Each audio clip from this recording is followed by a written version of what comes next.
Hello. Afternoon. Is there a Wi-Fi that we can use here? Yeah.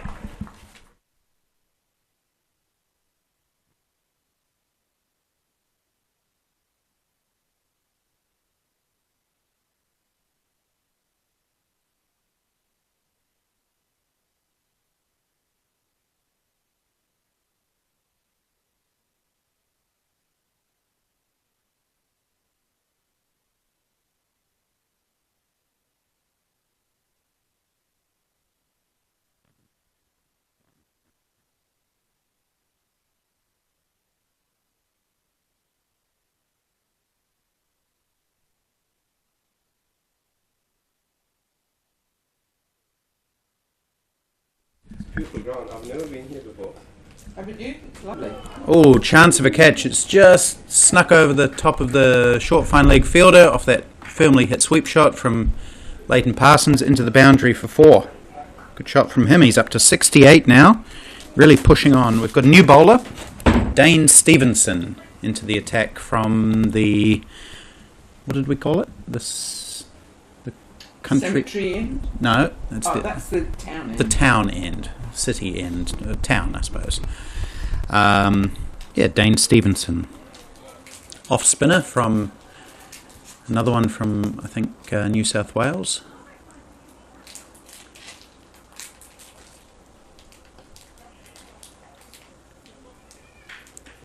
More runs for Parsons in that behind square on the leg side. He's scored a lot of his runs behind square today.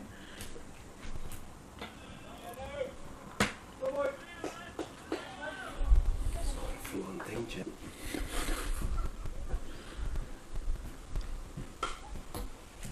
Pulled away. I think this could go for 4. No, the fielder's diving and... No, he didn't quite make it. It was a good effort there by the fielder on the mid-wicket boundary, sprawling across to his left, but he must have just knocked it over the line. Good strong pull shot from Leighton Parsons. Picks up another boundary.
.200 up for New Zealand A after 31 overs.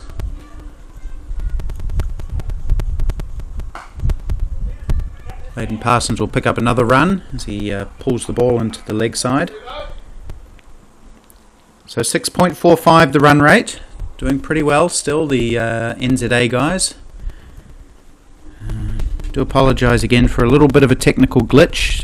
We've had to restart the live stream. The internet is a bit patchy here. May have been a drop catch. There was a call for catch, and now the bowler's wringing his hands. So just quickly on that, you may have had to switch over to the new live stream. Do appreciate everyone's patience. Doing our best here. Want to get the feed over to you, especially over in Aussie.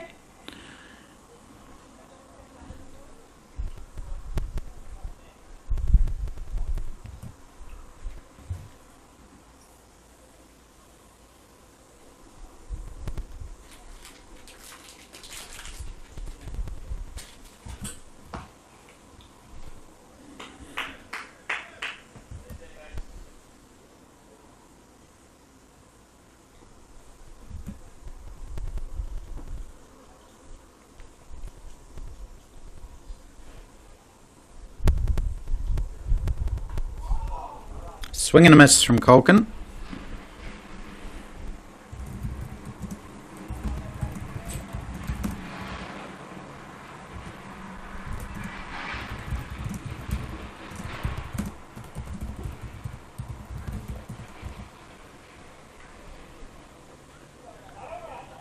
It'll be a wide.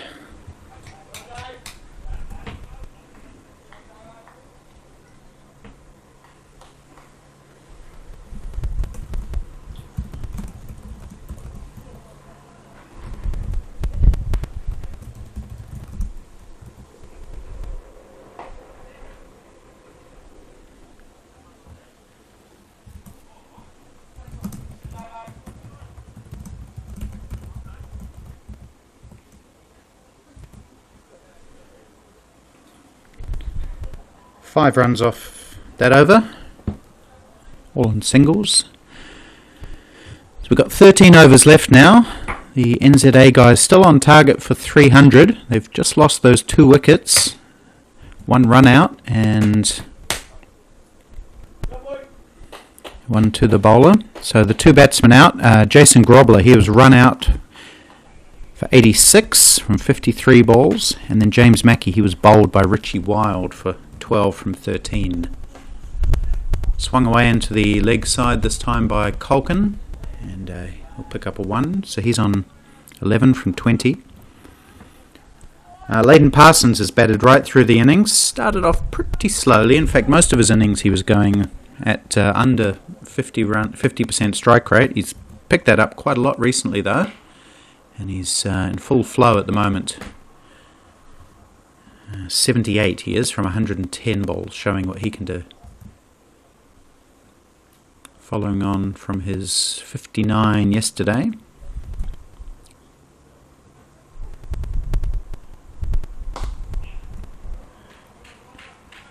So Dane Stevenson, I actually know his dad quite well. Dennis Stevenson, he's come on cricket tours with me, notably to South Africa. In 2017, I think it was, we toured there together. So he's very proud that his son Dane is now playing in the Australian Over-40s. And Dane did very well at the Australian National Championships. He was one of the top wicket takers. He took 8 wickets at 9.63, so that's a great return for Dane with his little offies. That one's nicely flighted. And Dane is the captain of the Entrance team. Cool name for a town, the Entrance.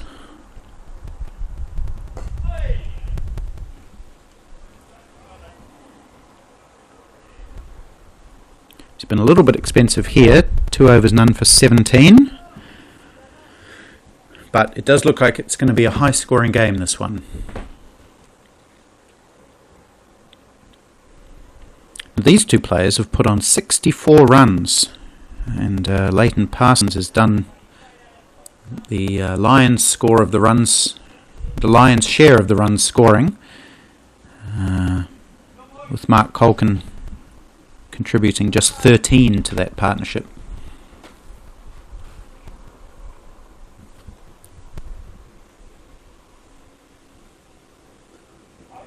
Another wide. There's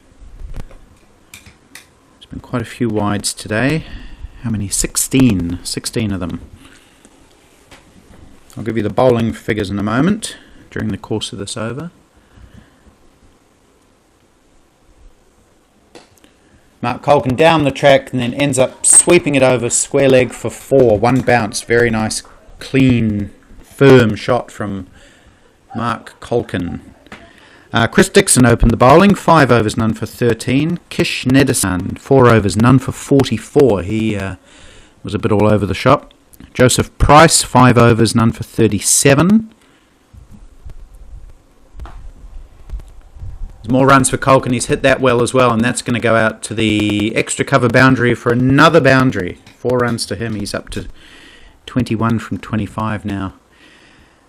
Scott Jarvis didn't bowl too badly, probably the quickest of the bowlers. None for 36 off 5.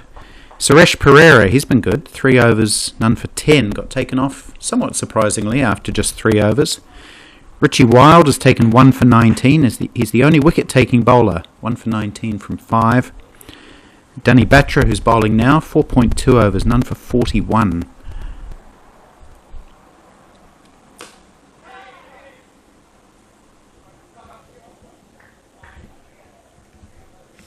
And Dane Stevenson, as I just mentioned, none for 17 from 2. So the opening partnership was 126 between Parsons and Grobler.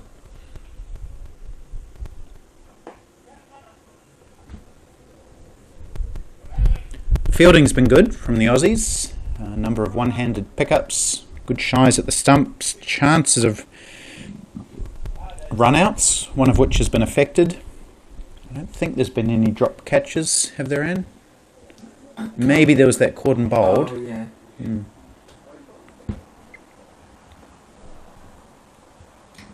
We've got a bye.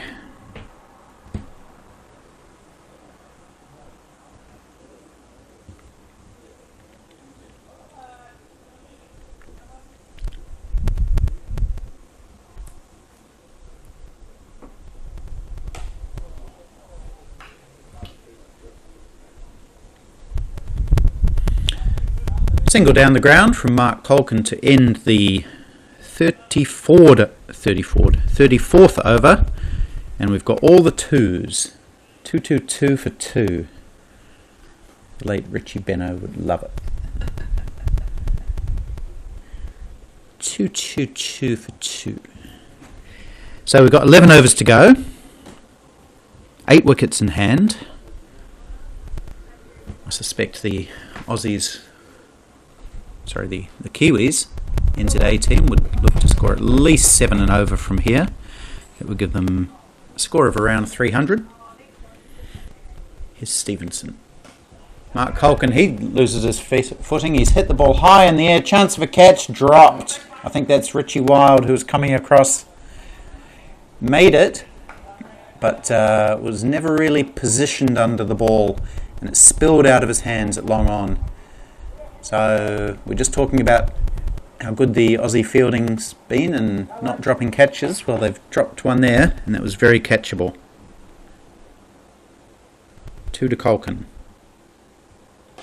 Goes big this time, and there's no one close to taking a catch there. It's going to run into the boundary between long on and mid-wicket for 4. So Mark Colkin showing what he can do now. Here's a strong striker of the cricket ball, and he's up to a runner ball 29. Wonder how many bounces we've had in this inning. Seems like quite a few. 24, 27, 31 fours and 2 sixes. So that's basically a boundary every over.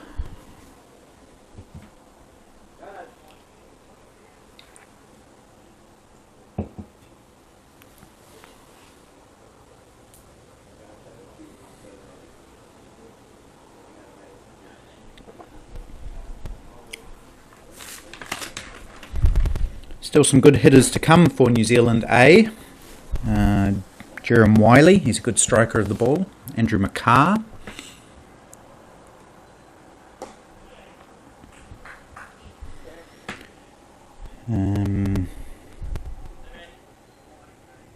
Who else? Byron Jolivet, probably not a known as a slogger, or more of a traditional batsman. Bo Dench scored a pretty quick 79 yesterday.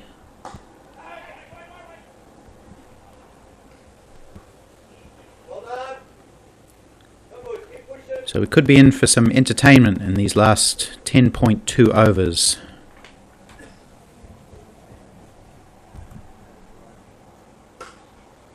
Pulled away by Parsons. This is going to be another boundary into exactly the same place that Mark Colkin hit his boundary a moment ago.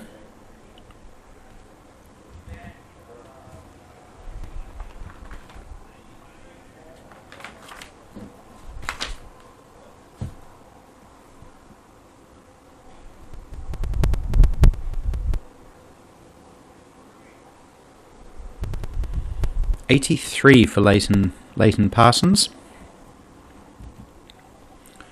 As I mentioned, he's been in pretty good form. Scored 90 in a club match last weekend.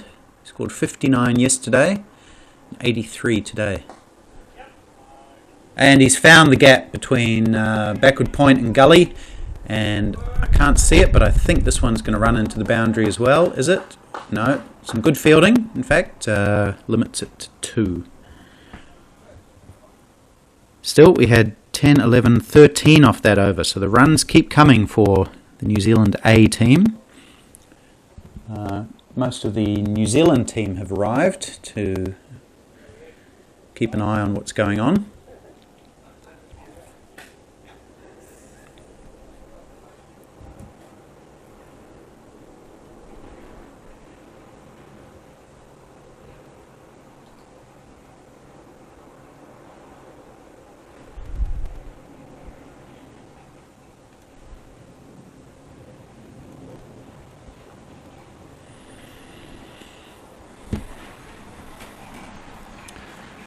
So, Change of bowler. Danny's just walked off. Suresh Pereira, who I was just mentioning before, bowled 3 good overs earlier from the town end. He's now going to see what he can do from the cemetery end.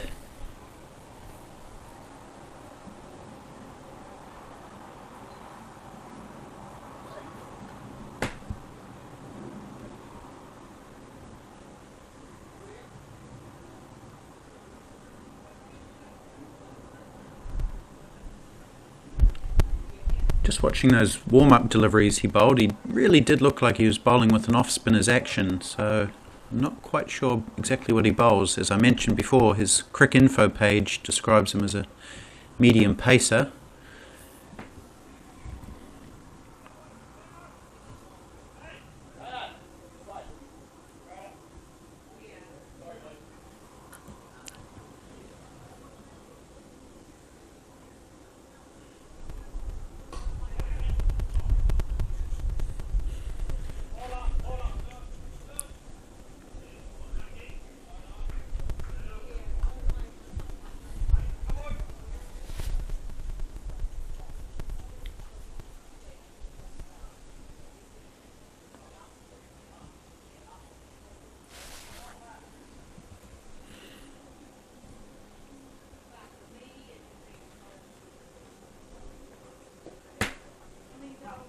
Quick single down to short third man.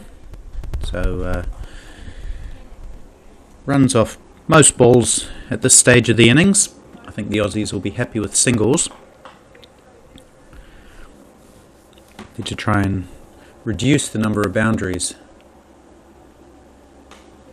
That's hit firmly down to long off for another single by Colkin.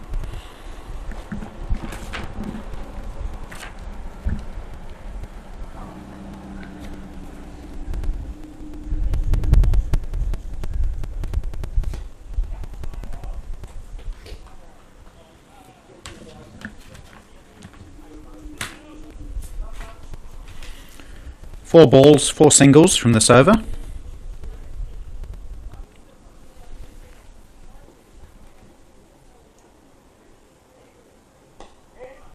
And there'll be more runs here for Colkin as he deftly twists it around the corner, and Dane Stevenson does some good work on the boundary. 2 runs to Mark Colkin. That was quite a wristy little leg glance from the very solidly built Mark Colkin. Heaves that away to the other side of Dane Stevenson, giving him equally difficult work to do, but he can't get there. 4 runs to Mark Colkin just down beneath us here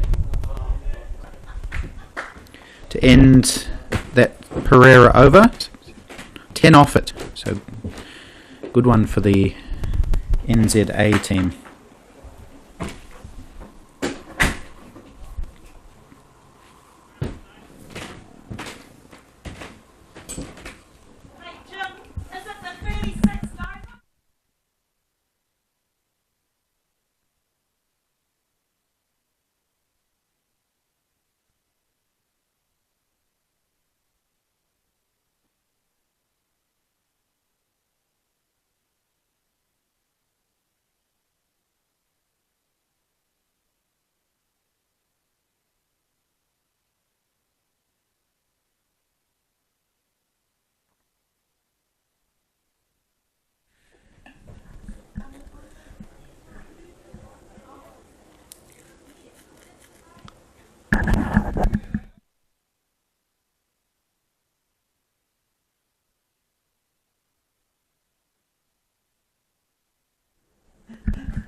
All right, Dane Stevenson to continue. 3 overs for 30 runs.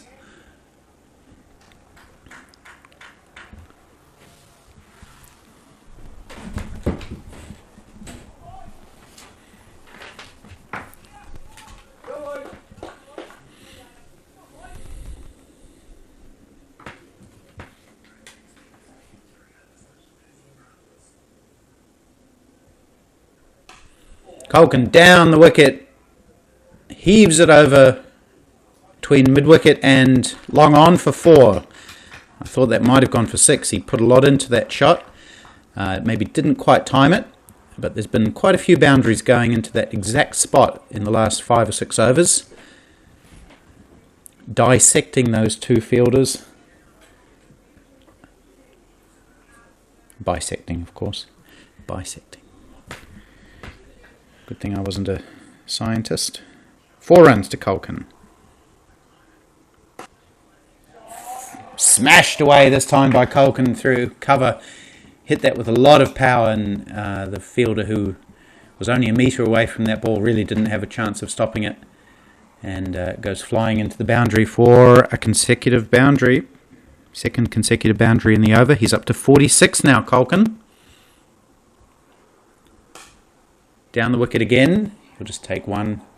Won't even run it. He'll just walk it.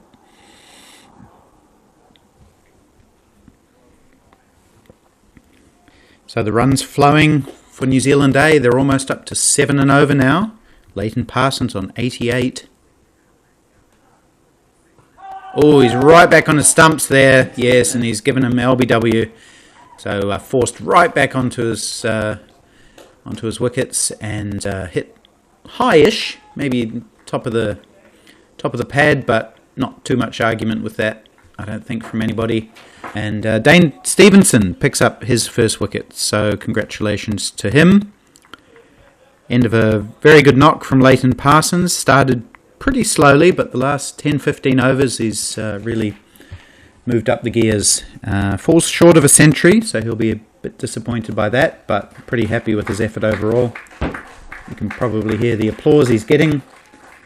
88 from 119 balls with 9 fours and a 6. These two put on 109 for the 3rd wicket. Jolly. Jolly. It's coming. Yep.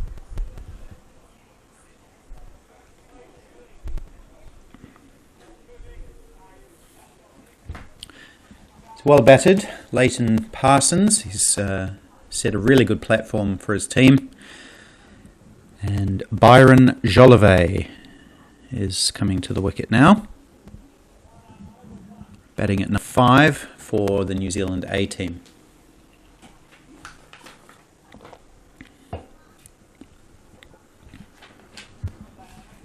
There's about 8 overs to go.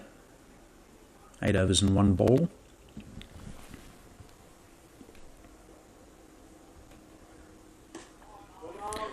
Jolivet is comfortably forward to finish that successful over for Dane Stevenson. He has 1 for 40 from 4.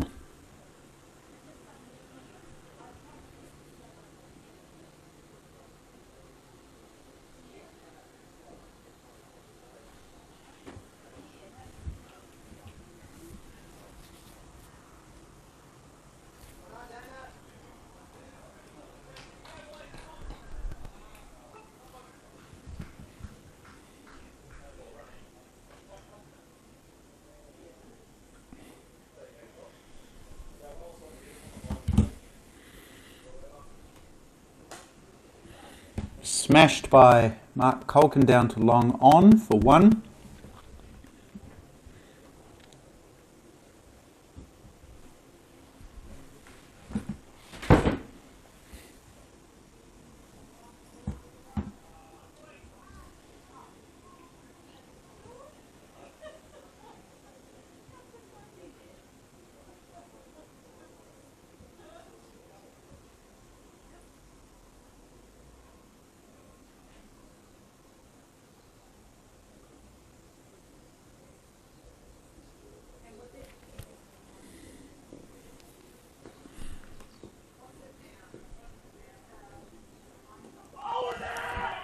Shout for LB, but I think he's got plenty of bat on it, on that little paddle sweep, and it's going to go for 4. So nice little deft shot by Jolivet.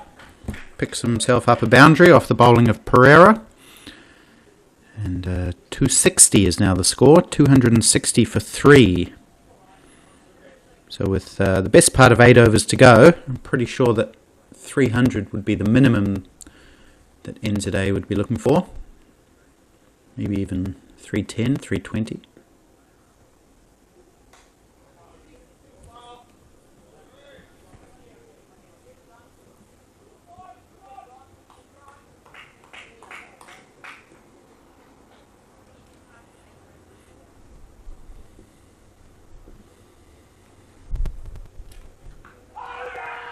Another shout for LBW, demanding it. Can't believe that wasn't given, Suresh Pereira. But it wasn't. Jolivet back on his stumps there, didn't make any contact, and the appeal was for LBW, given not out.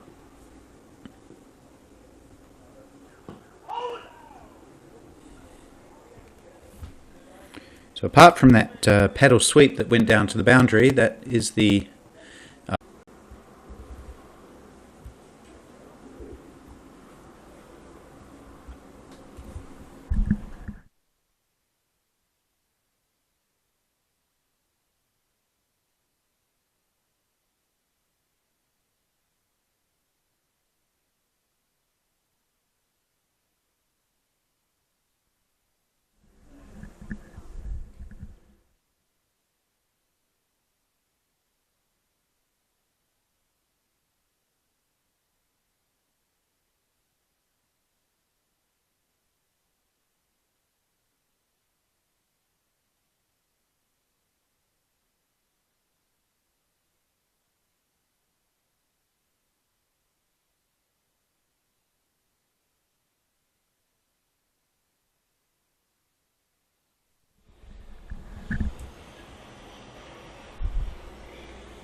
interesting improvisation from Byron Jolivet. I'm not sure how to describe that attempted shot. We've got a new bowler. It's Chris Dixon. He was the opening bowler who did very well at the start. Bowled 5 overs for 13. And Byron Jolivet just trying to work that ball backward of square. He does on this occasion on the leg side. Picks up 1, turns for 2, but despite a little misfield, is content with 1.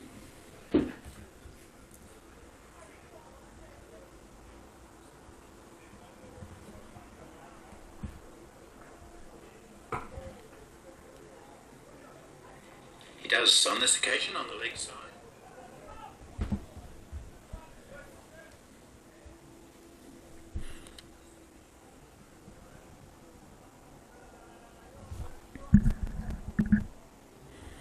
So Mark Colkin on 48 off 38 deliveries, facing down the wicket. It's gone high in the air. There's a chance of a catch. Should be taken, comfortably taken by Scott Jarvis. He points up to the sun to indicate that maybe it wasn't that comfortable. But catch taken, and Mark Colkin doesn't reach his 50. But good team play, looking to score boundaries, and he's fallen, caught by Scott Jarvis off the bowling. Chris Dixon for 48.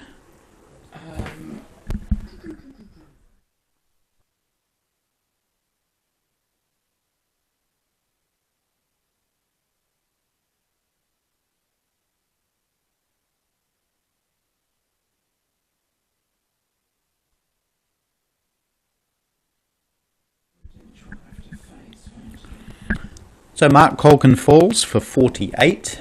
Bo Dench comes to the wicket. Bo scored 79 yesterday, I think, from memory, or 75. Played very well.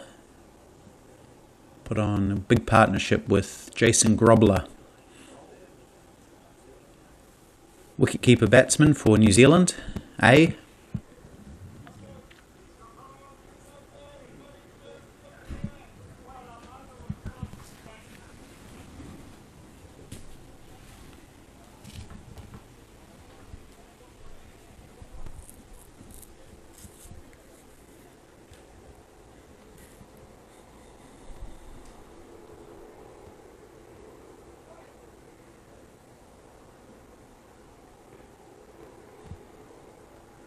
He'll be facing Chris Dixon.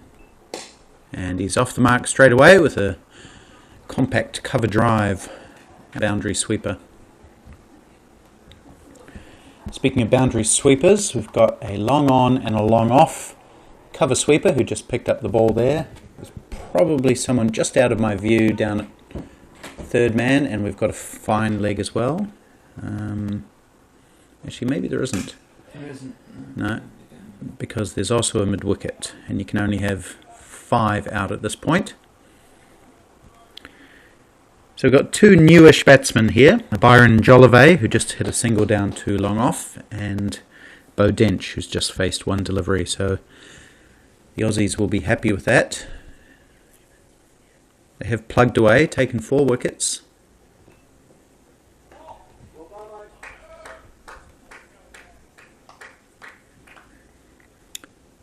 And that's a good comeback over for Chris Dixon, conceding just 3 runs and taking a wicket.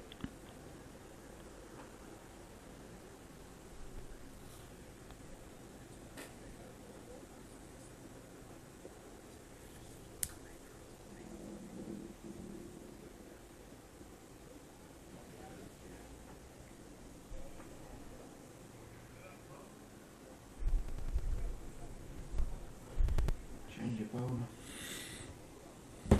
Looks like Joseph Price is going to come back. Just check that. Still learning to recognise the Aussie players. It is Joseph Price, number 11.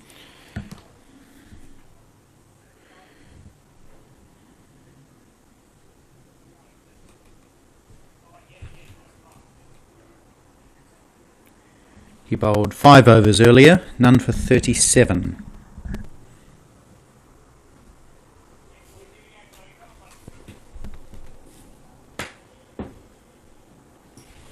Another right arm medium pacer.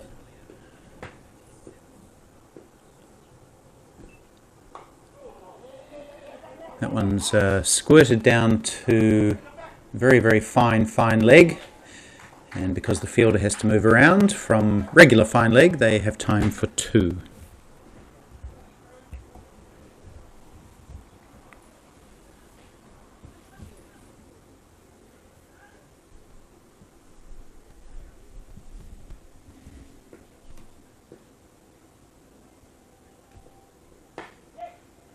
Quick single into the covers, just hit and run at this point in the innings.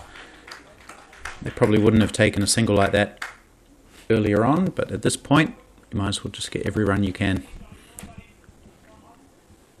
So Bo Dench will take his first delivery from the town end.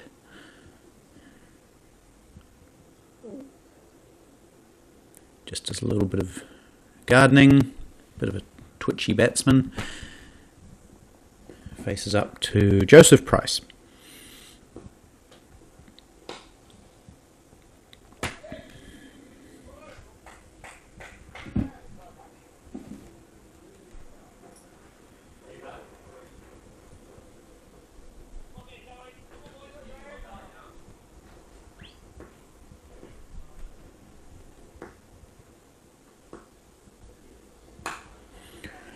Dench hoists this one away, down below us at square leg, into the boundary for 4.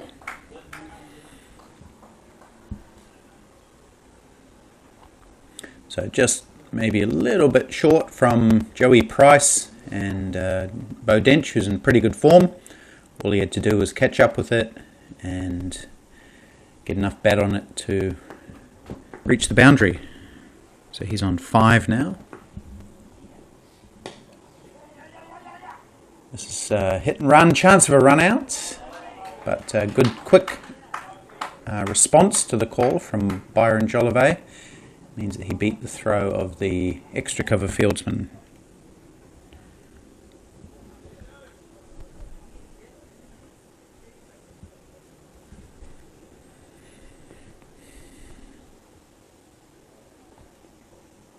Ooh, Jolivet a couple of paces down the wicket, and Joey Price responded with a bouncer, which went over the head of the batsman, and no run. You don't see too many bouncers at this level, so it's nice to know that some of the bowlers do have it in their armoury. 5 overs to go now, 272 for 4 is the score, 6.8 run rate.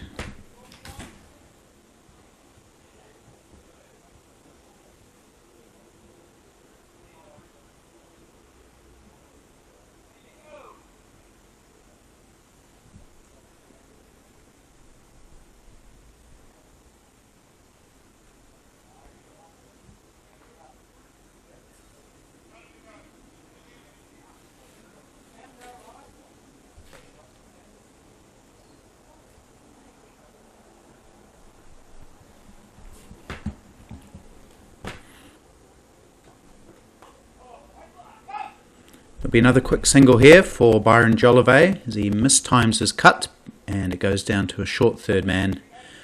And because they're looking to run pretty much every ball now, with the fielders a little bit tired, I'm sure the Aussies are looking forward to this lunch break.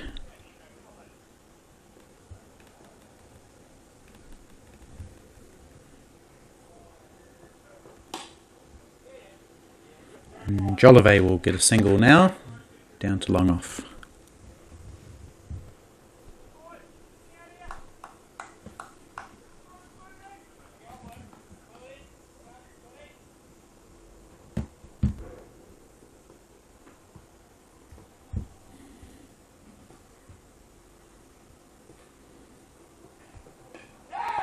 Chance of a catch taken at short third man. I think that's Suresh Pereira there. Bo Dench looking to drive through the covers, getting a thick outside edge, taken comfortably by Pereira in the gully. I'm sure that would have come up nicely on your screen. And more success for the Aussies. So after 20 or 25 overs without a wicket, they've now managed to take 5 of them. And a good comeback in the second half of the innings.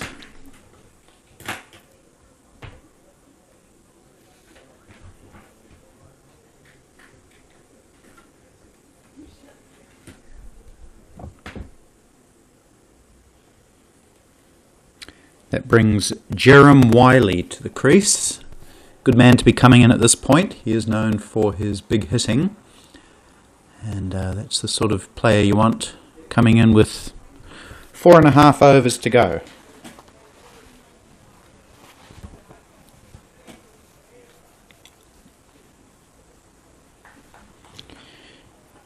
Didn't have, I was going to say, much success at the New Zealand Interprovincial Tournament. Probably say didn't have any success. Really struggled, but we know that he is a good clean hitter of the ball.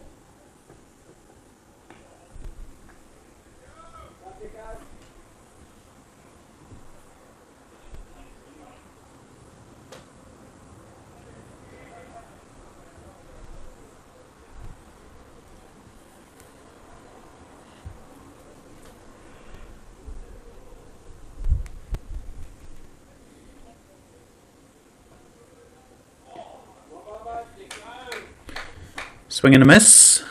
Cries of yes, Dicko from sideline in support of Chris Dixon, the bowler.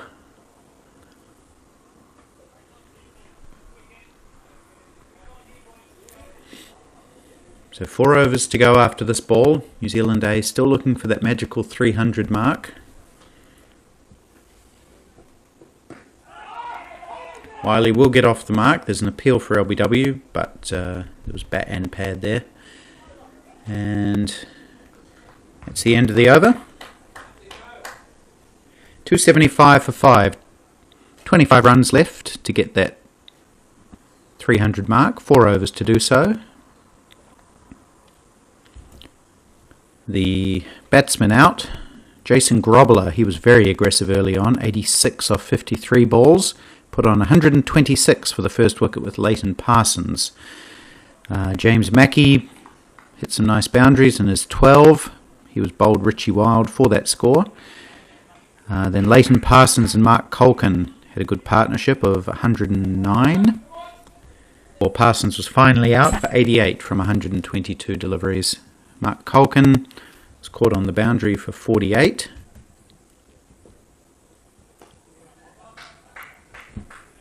And last man to go, Bo Dench, was caught in the gully or short third man for 7.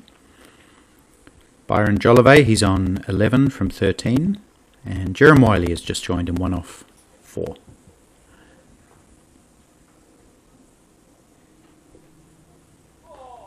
Another swing and a miss from Wiley, so he's looking for the boundary, just can't hit the ball.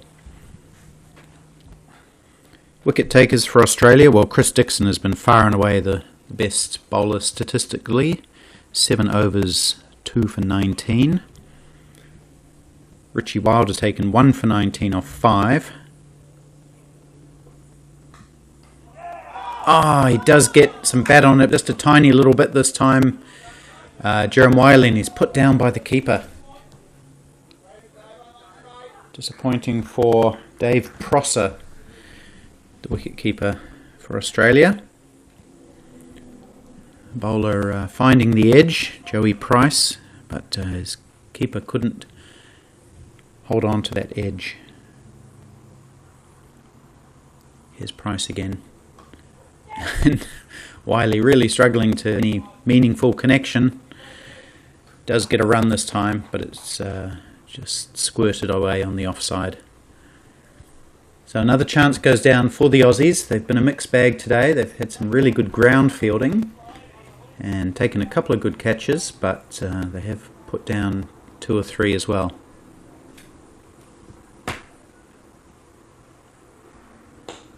Beautiful shot by Byron Jolivet. Whipped away off his pads for 6 runs. It cleared the boundary by about 20 or 30 metres using the pace of Joey Price and hoisting it away for 6. Really good shot from him.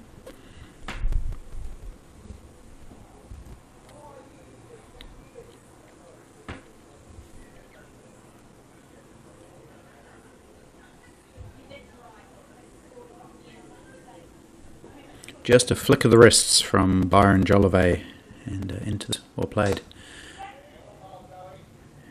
That's a good ball from Price, right up in the block hole of Jolivet, and all he can do is just push it into the offside for a single to end.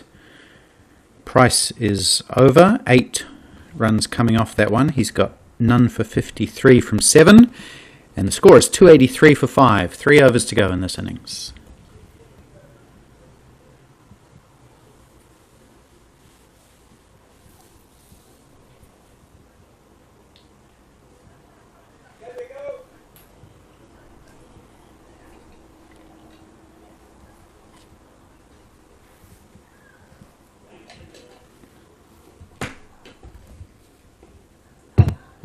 Chris Dixon again, and there's a little kind of a paddle scoop, I suppose, from Byron Jolivet. Picks himself up a single.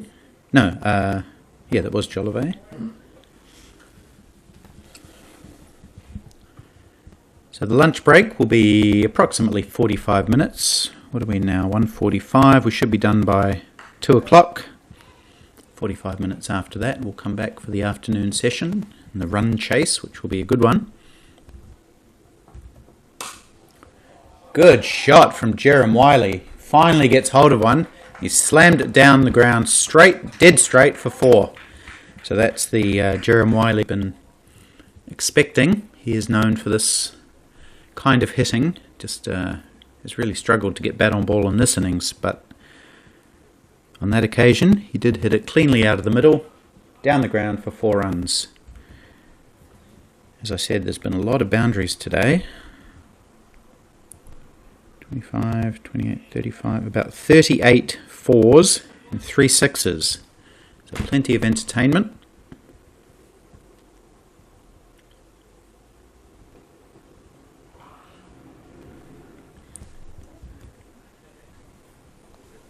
Sixteen of those boundaries coming to Jason Grobler, 9 to Leighton Parsons, 7 to Mark Culkin, 3 to James Mackey.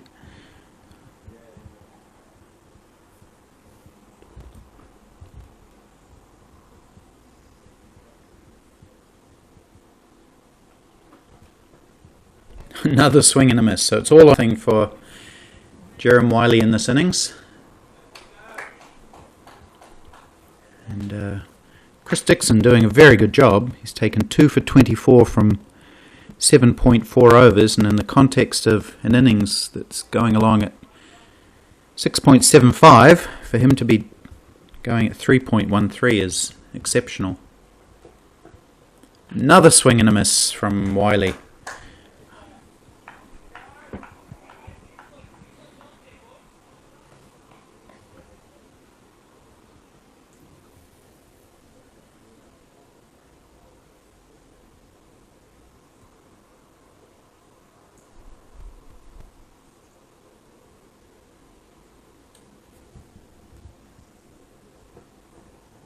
And an inevitable swing and a miss to end the over. So he had 5 big heaves at the ball in that over, made contact. The other 4 missed completely, and 5 runs off the over in total.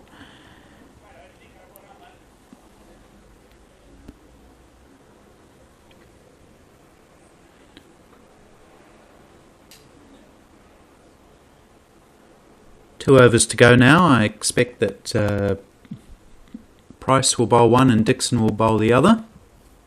Price has the ball in hand now. He'll be bowling to Byron Jolivet, who's done pretty well, 19 off 16.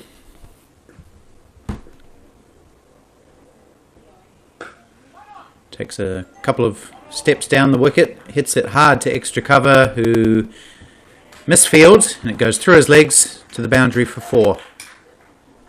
So it was hit firmly, but I think the fielder probably could have done a little bit better. Let's see who that is.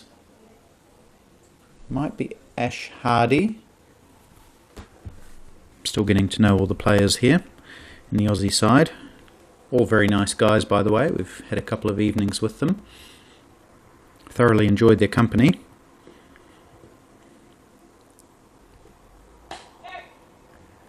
And Jolivet will take an easy single into the onside here. So, how's Jerem Wiley going to approach this? He's pretty much had a big swing at every ball he's faced. He's made contact once.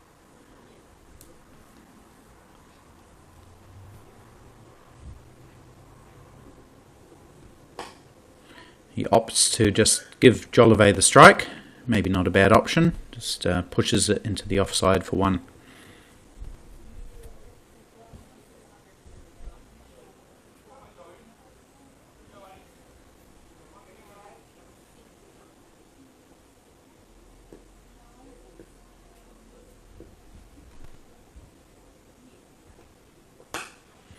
Jolivet whacks it away to mid-wicket for 4. So that was a good option from Wiley to give Jolivet the strike, and he hit that ball pretty cleanly down below us here in the commentary position for 4 runs. So 298 now the score, so pretty certain that they will pass 300 as we thought. Jolivet 28 off 19, he's done well. Pretty good effort from New Zealand A today. They've looked a lot more confident than they were yesterday, a lot more assertive with their batting.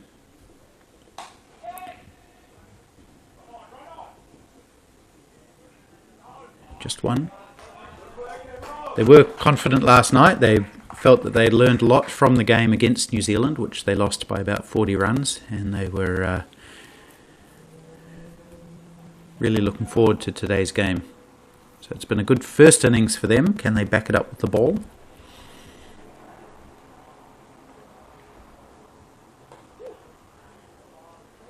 And Jerem Wiley can't make contact with that short delivery outside off stump.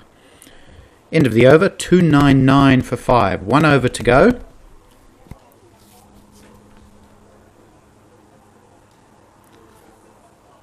These matches 45 overs in duration.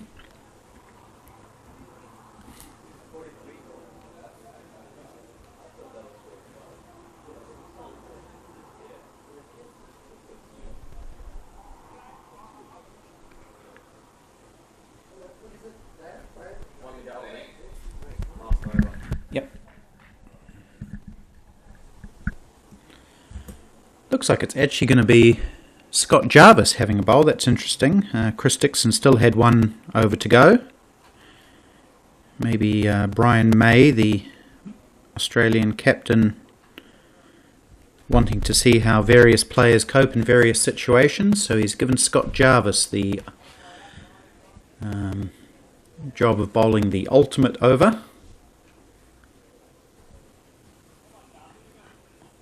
Brian May, the Australian captain, not to be confused with the lead guitarist from Queen, not the same name, although he has been under pressure a little bit today.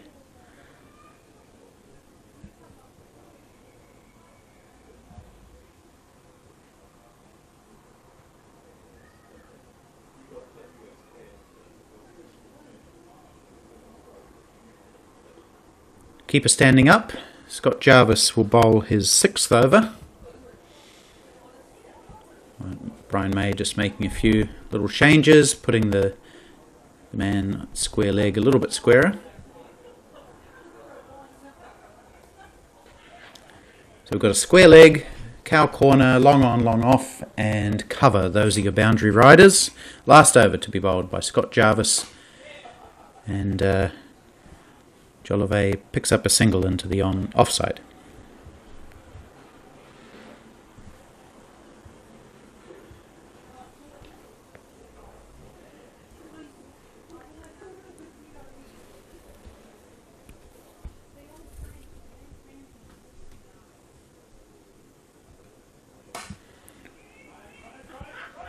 Jerem Wiley has his traditional swing, gets some contact this time, but just enough for one.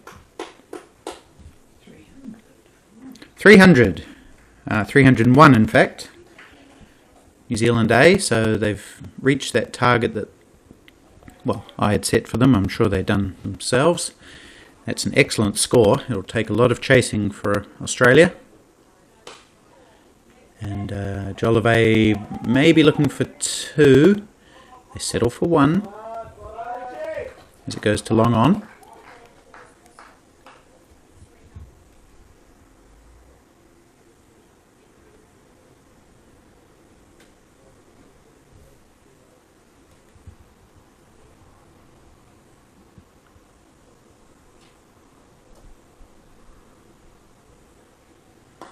Short and swung out to the onside. It's fielded there by the fielder who's too far away for me to identify, but they managed to take 2.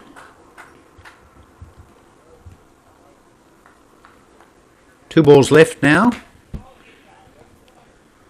I'm sure the NZA players will be swinging and running for everything. It's full, really good ball, and all Wiley can do is just bunt it back to the bowler. So excellent piece of bowling from Scott Jarvis.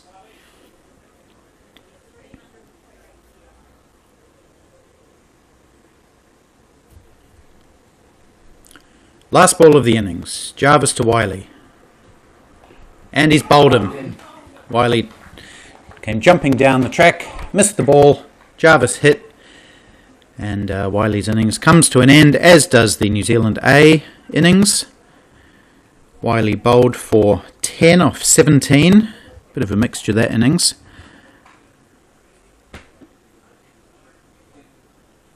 And that's the end of the New Zealand innings. 304 is their total. Just quickly give you the scorecard again. Leighton Parsons 88, Jason Grobler 86, James Mackey 12, Mark Colkin 48, Byron Jolove ended 31 not out, Bo Dench was out for 7, Jerem Wiley out for 10, 304, 22 extras. Best bowler Chris Dixon 2 for 24 off 8. Other wicket takers Scott Jarvis getting that one at the end. He finishes 1 for 41 from 6. Richie Wild 1 for 19 off 5. Dane Stevenson 1 for 40 from 4. 1, 2, 3, 4, 5, 6, 7, 8 bowlers used in total. And when we come back in about 45 minutes, Australia will need 305 runs at a run rate of close to 7. So we're going to go enjoy some delicious lunch now, and we'll be back at around 2:40 local time, which I believe is around 12:40 on the east coast of Australia. And if you're anywhere else, well, you can work out the time difference yourself. And when we come back, we should have a wonderful run chase on our hands. See you then.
Welcome back to Main Power Oval in Rangiora, in the South Island of New Zealand. Beautiful day here.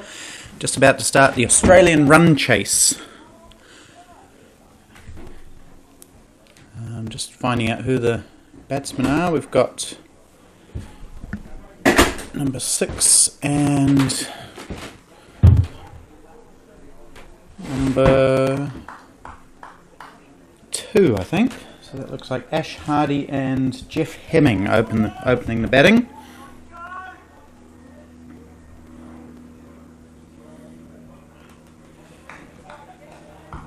And I think it'll be Ash Hardy on strike. These two open the batting very successfully for New South Wales in the Australian State Champs. Scored a lot of runs, and Sean Windle will open the bowling for New Zealand A. Jeff Hemming and Ash Hardy are the two openers. Here's Sean Windle, left arm over.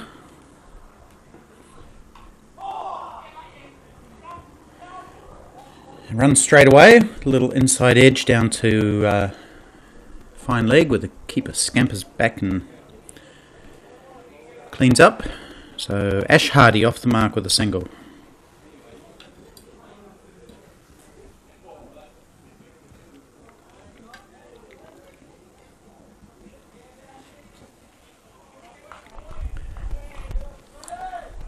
.305 runs, or 304 now, needed for Australia to win this match.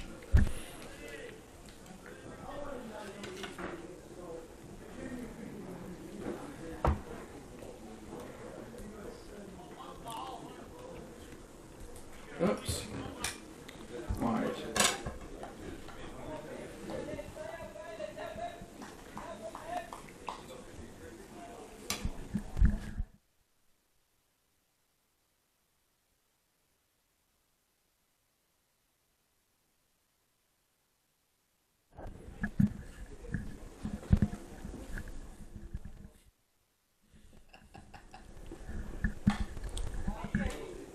This is Jeff Hemming on strike, New South Welshman. Another from the Central Coast, so the Central Coast extremely well represented in this Australian team. Now he was sensationally consistent, if that's a thing, at the Australian State Championships. I'll tell you about his run of scores there in a moment. Shout for LBW, he's left that one and it's hit him on the pad. So big decision for the umpire to make there. So Jeff Hemming scores at the Australian State Championships: 53, 34 not out, 92 and 86 not out. He was the leading run scorer in Division 1, 265 runs at an average of 132. So he's got the form on the board.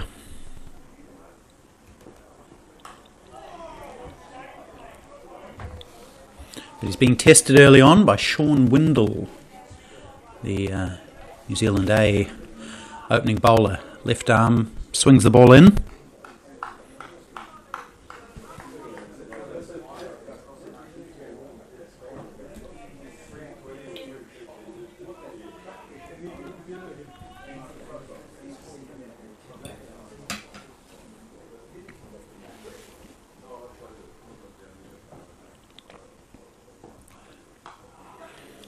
They glance, his work for the fieldsman to do it fine leg. He's not going to get there.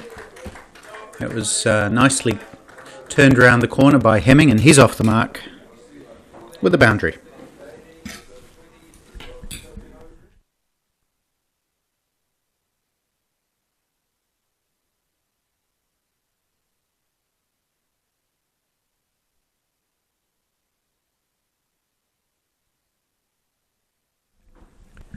The New Zealand A team scored virtually a boundary every over. And Australia need to score at 6.74 to win this match. Oh no, that's some bad fielding.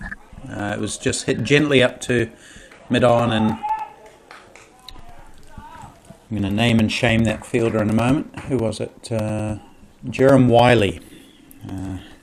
Letting that one go through his legs and allowing Jeff Hemming to take how many runs off that ball, Anne? I think just one. Just one? Okay.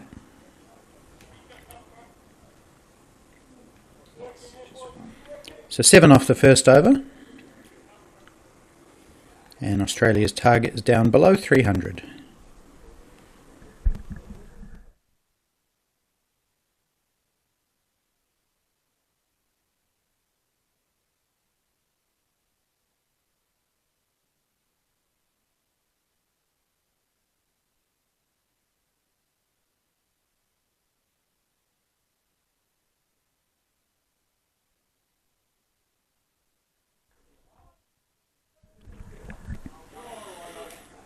Ryan Jacobs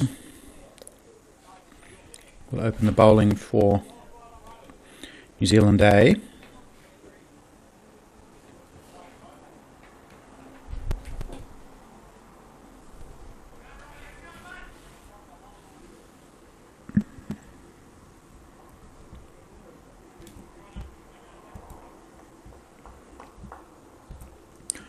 Right arm medium pacer from Auckland.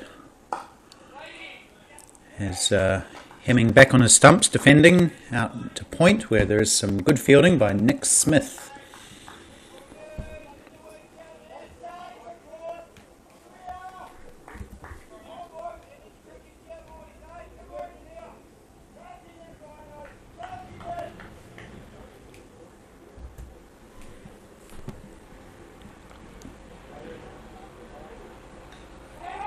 Catch behind, given. First wicket for New Zealand A, and that's a big one. The leading run scorer at the Australian State Championships, Jeff Hemming, on his way for just 5.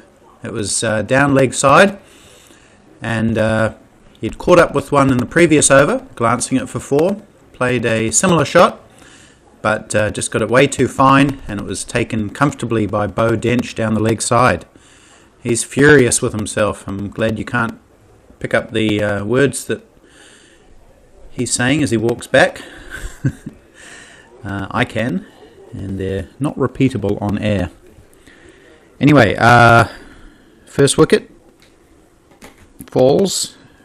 Jeff Hemming caught Dench, bowled Jacobs for 5.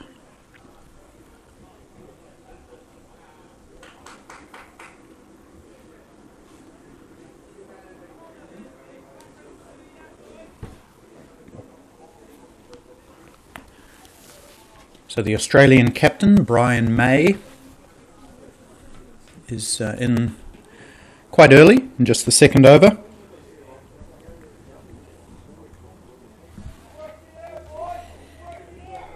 One of the many top-order batsmen in this Australian team.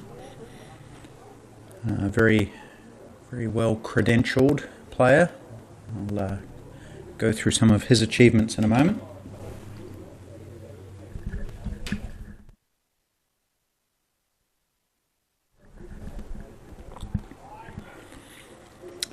That's a wide, that one, from Jacobs. So Brian May, his nickname apparently is the Bradman of the Bush, in reference to his achievements for Queensland country being those parts of the state that aren't the city, I believe.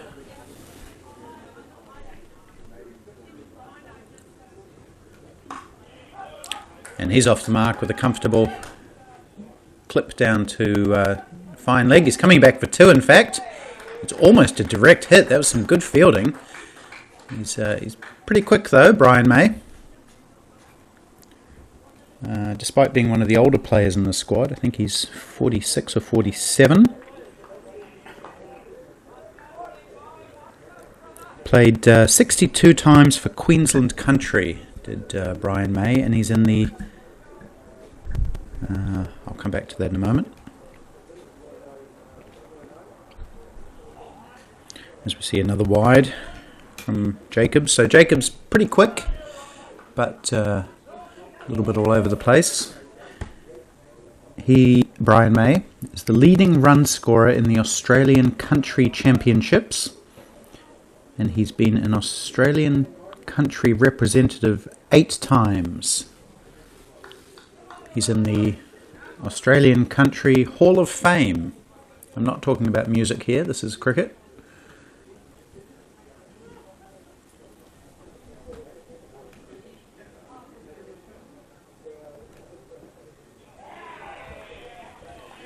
So a very well respected player in Australian provincial cricket, scored a lot of runs, and captain of this team, obviously a reflection of his status.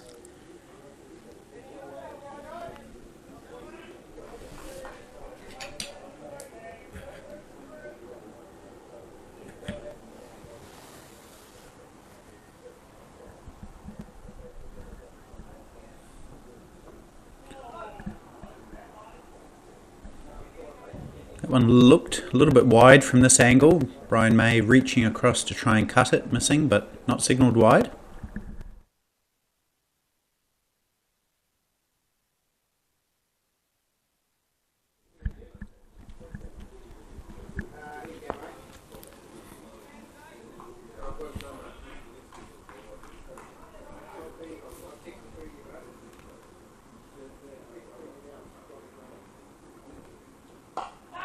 He does cut this time, and he's going to pick up a boundary. So he looks like he's quite strong on that type of shot. Brian May picks up his first boundary to end a successful over in terms of wickets, but also one that had a few wayward deliveries. 15 after 2 overs.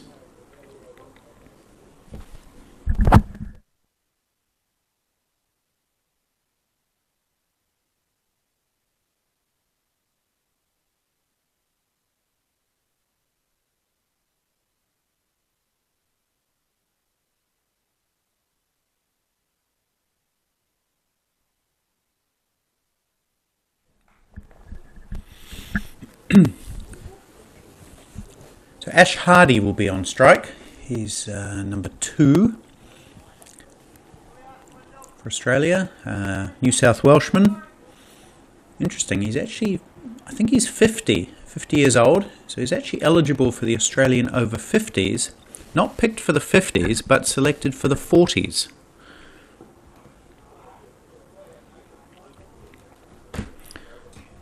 And if my intel is correct, he wasn't even selected for the New South Wales Over-50 team, but despite that he's made the Australian Over-40s team, so I'm sure there's a story in there somewhere.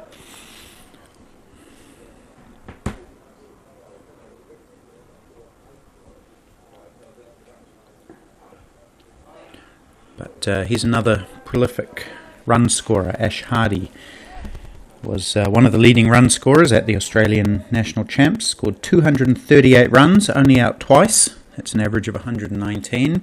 Scored 100 and a half century as well, at a strike rate of over 100.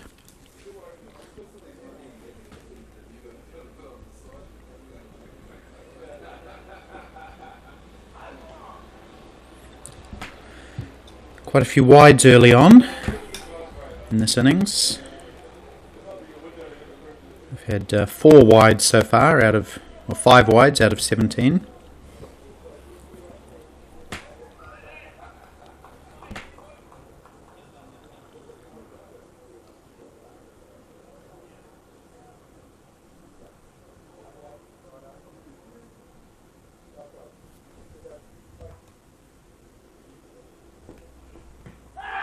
Shout for LBW, he's a long way down the track though, and perhaps that's why umpire Dave Henderson says not out. But Sean Windle usually gets a bit of swing, in-swing generally, and that may have swung into the pad of Ash Hardy. Another little factoid on Hardy, he is apparently, or he holds the record for the most runs in Central Coast first grade cricket ever. It's quite an impressive record to have.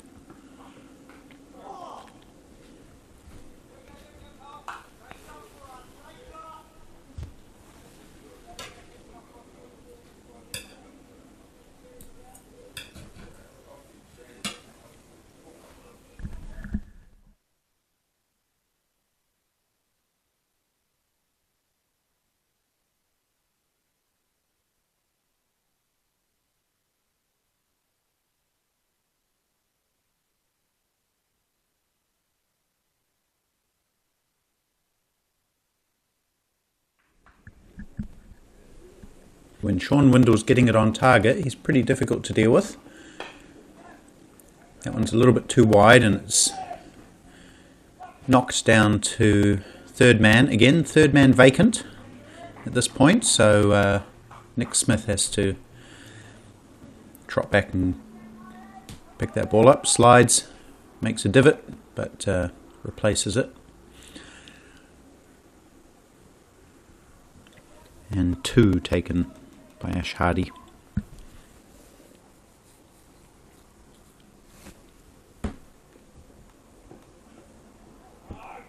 Again, wide down the leg side.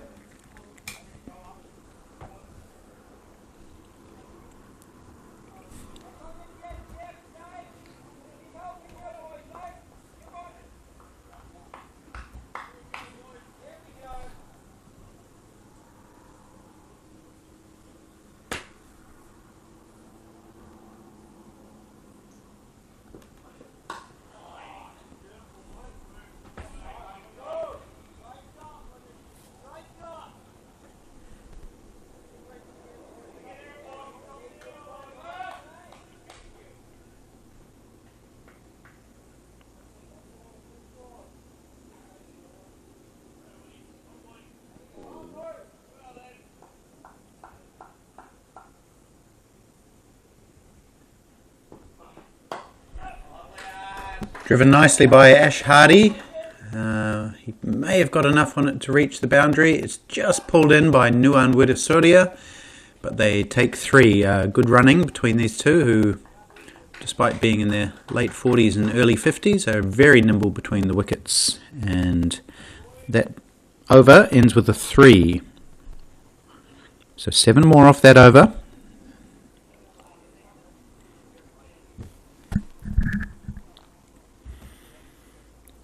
If you missed it earlier, New Zealand A scored 304 for 6 from their 45 overs.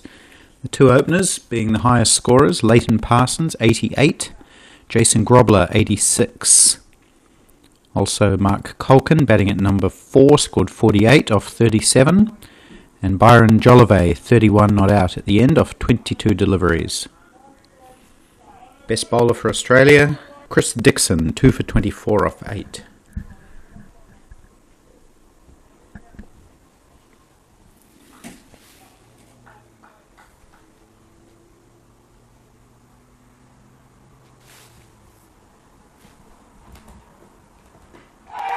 Big shout for LBW. I think there might have been 2 sounds there. He was trapped on the crease, was Ash Hardy, and big shout from the bowler, and supported behind this.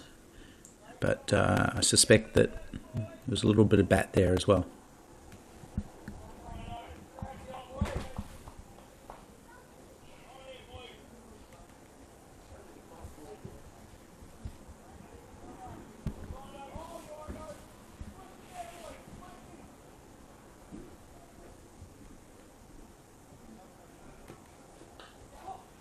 Again down leg, and Ash Hardy catches up with it. Leg glances. So the New Zealand A bowlers just struggling a bit for consistency. There's some very good deliveries in here, but then punctuated with some loose balls, particularly down the leg side.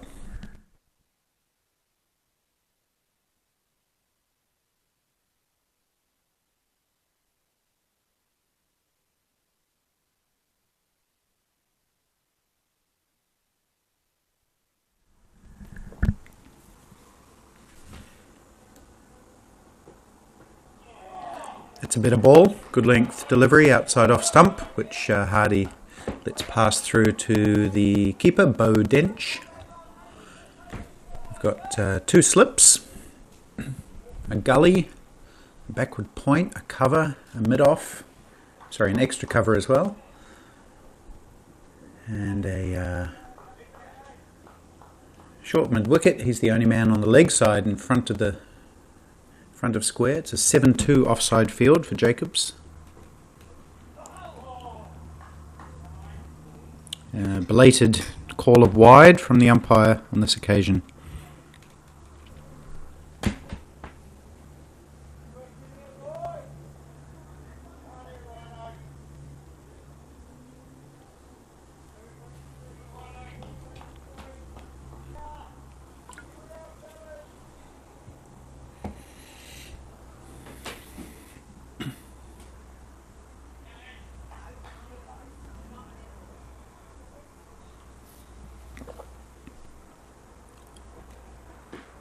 Oh, similar appeal to the previous appeal in the over. Very, very similar shot.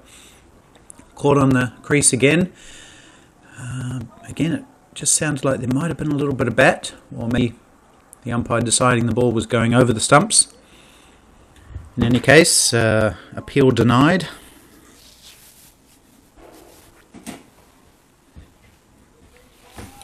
But Ryan Jacobs looking quite threatening when he's managed to get the ball on target.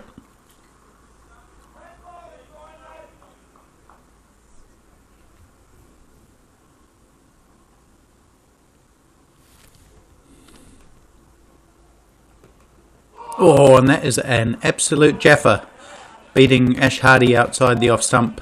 Good length delivery.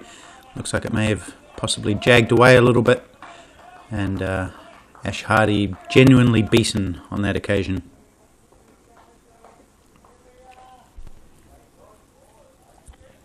So we saw early on in the New Zealand innings that the bowlers were very on top for the first 4 or 5 overs, and the openers survived, and things got easier after that.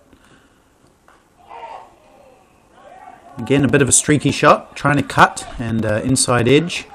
So that's the end of ultimately what was quite a good over from Ryan Jacobs. He's got 1 for 13 from 2 overs. And it's 28 for 1 after 4.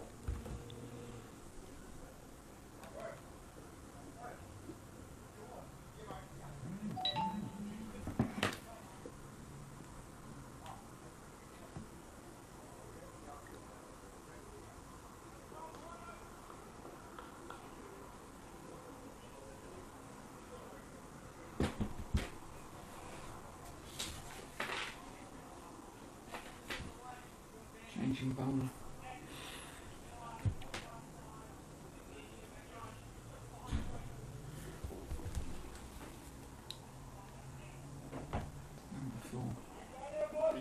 Jerem Wiley is going to replace Sean Windle after just 2 overs. This may be a change of ends, I'm not sure. Maybe Windle prefers to bowl from the other end. Let's see. Jerem Wiley. Now, he was a bit wayward the other day, or yesterday in fact, bowled a few wides, and he started with a wide again today. So both teams today struggling with wides. Australia bowled 17 of them, or 17 runs in wides, and New Zealand A have conceded 8 already. It's a better delivery from Wiley, bringing Brian May forward.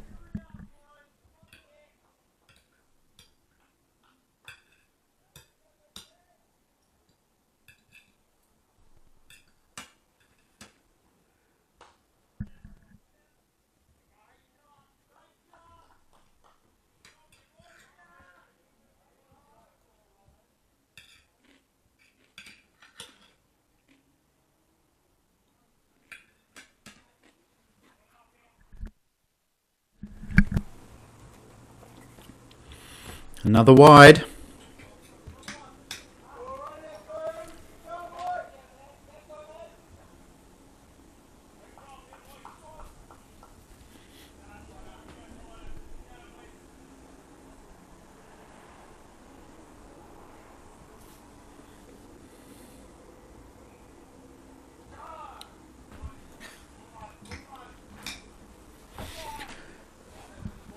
Well, I think Jerem Wiley really needs to somehow find the radar, because his captain bringing him on first change will just want him to keep things tight and keep the on that the previous two bowlers have created.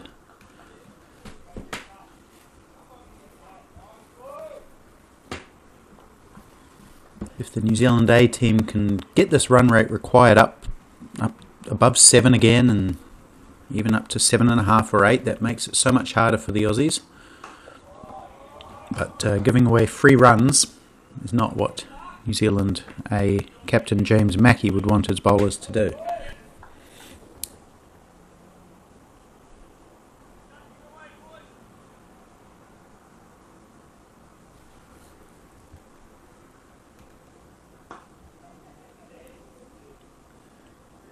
Good running again from the Aussies.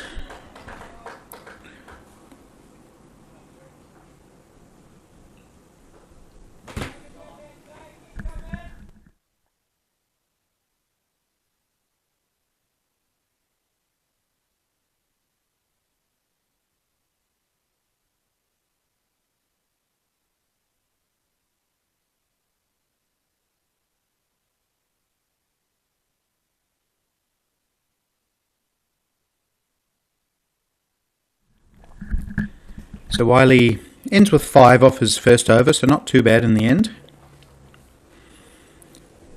And the run rate that Australia are going at is pretty much what they need, 6.6.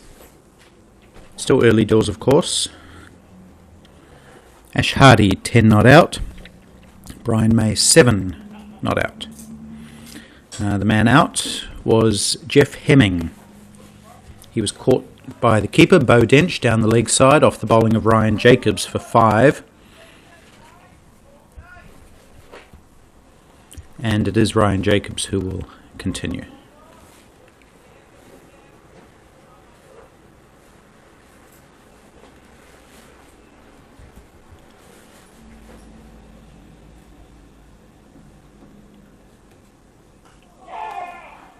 It's another good quick delivery from Ryan Jacobs. He's a real shoulder bowler, bowls a heavy ball. And it's the 3rd or 4th time that he's had the Australians jumping around, getting caught on the crease.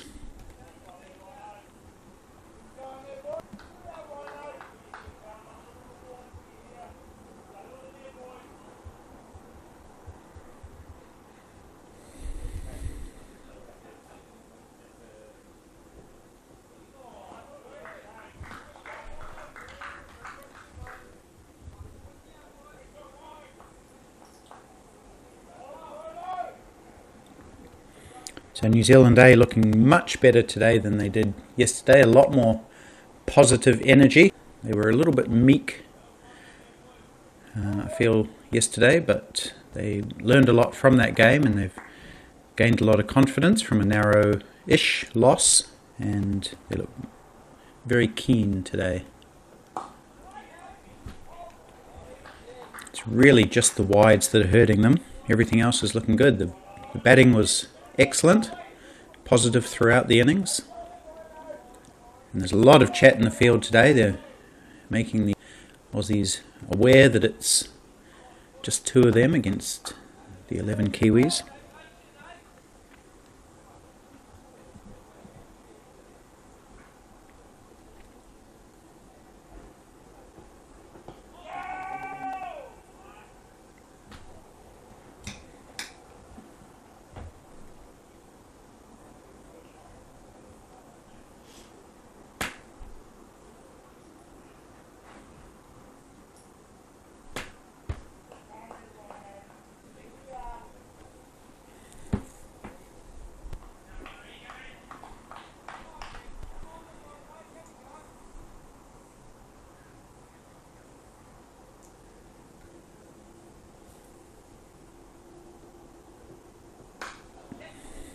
Nice on drive by Brian May. I think he's going to pick up 4. There's nobody at mid-on.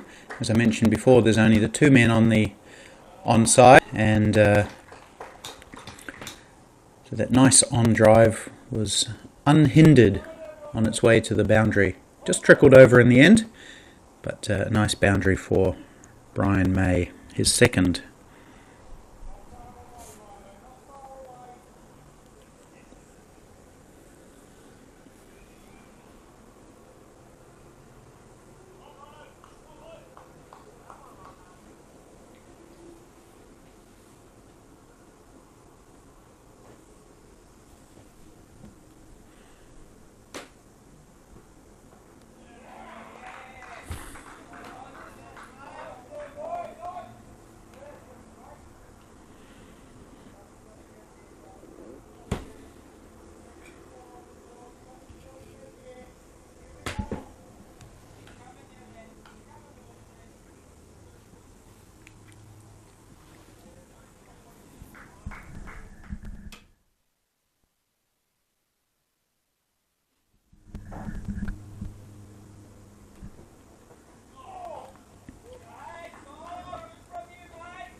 It's another good ball in the over. So Jacobs, apart from the occasional wide, is looking pretty good with the ball.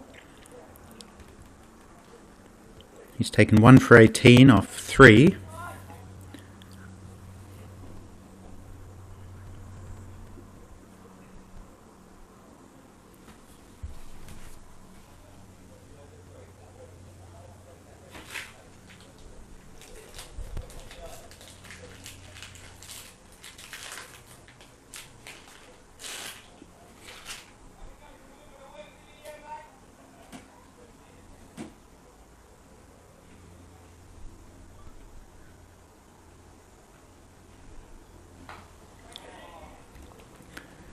Bit of a top edge as Ash Hardy tries to slash it away. It goes down to third man and they pick up 2.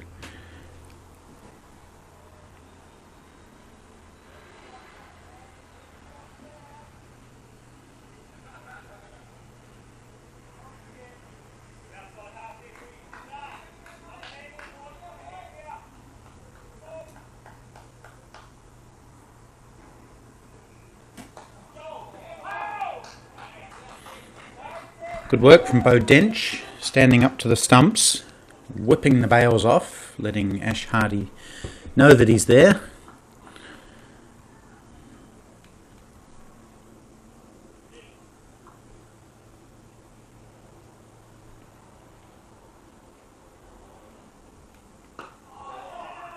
Ooh, risky run, and if the fielder had been able to pick it up cleanly, he would have had a chance of a run out. It was hit straight to the fielder there. I think it's Mark Colkin. And Hardy ran straight away. Brian May responded to the call, and he's pretty quick between the wickets. So they ended up getting home comfortably. But adventurous running.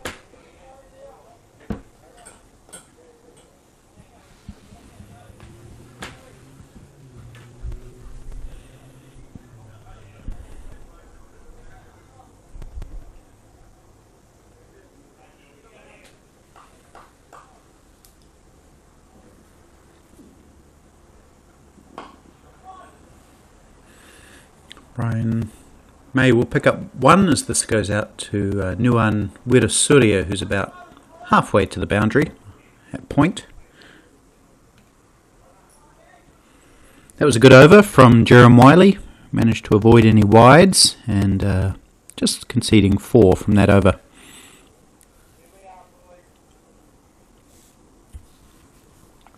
Plenty of batting to come for Australia. I'm not sure what the batting order will be, but it might be Danny Batra in next. Suresh Pereira, he's another excellent batsman. Stephen Baker. Joey Price. I think the whole team can bat actually. Richie Wild, he's got some big raps on his batting. So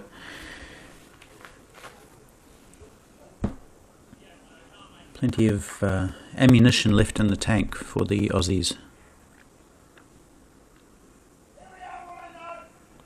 But they don't want that required run rate to get too high, and Ryan Jacobs is bowling quite well. That one seemed to maybe keep a little bit low. Brian May went for the cut and he cut over the top of it.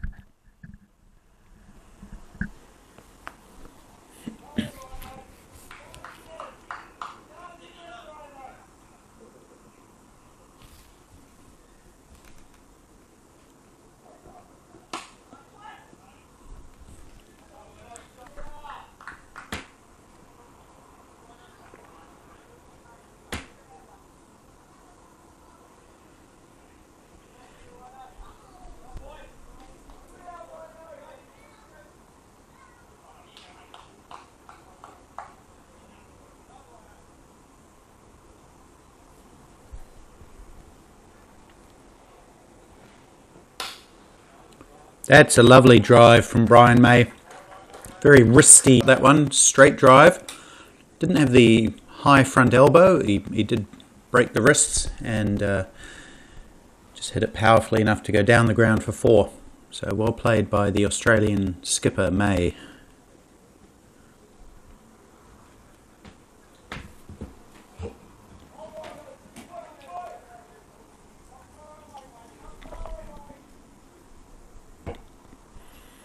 May is up to 16 now from 20 delivery boundaries in that. Ash Hardy 13 off 19.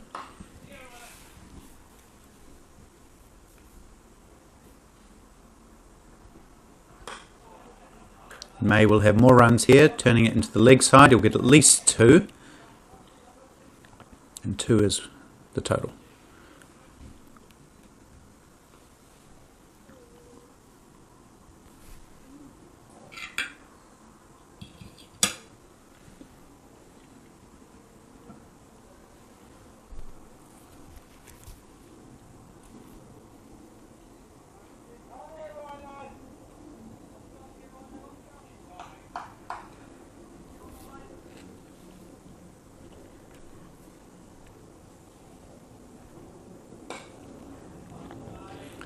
More runs for May. I think this might go out to the boundary. There's nobody there. I've mentioned the 7-2 offside field that Jacobs is bowling, just bowling a little bit too straight for that field probably, as the ball is seeming to go into that area every delivery, and Brian May picks up 3.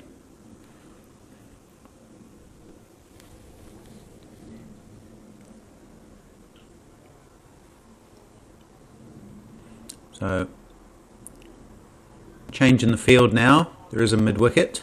So it's a 6-3 on field now.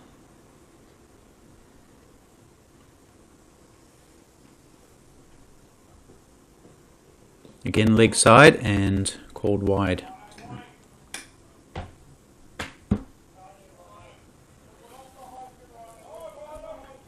Ten runs off this over so far.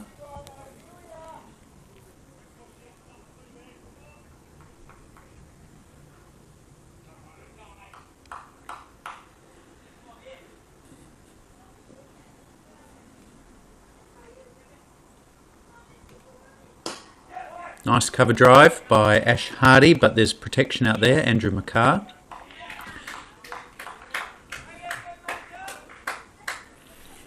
End of the over. The Australian 50 came up in that over. They're at 53 now for 1.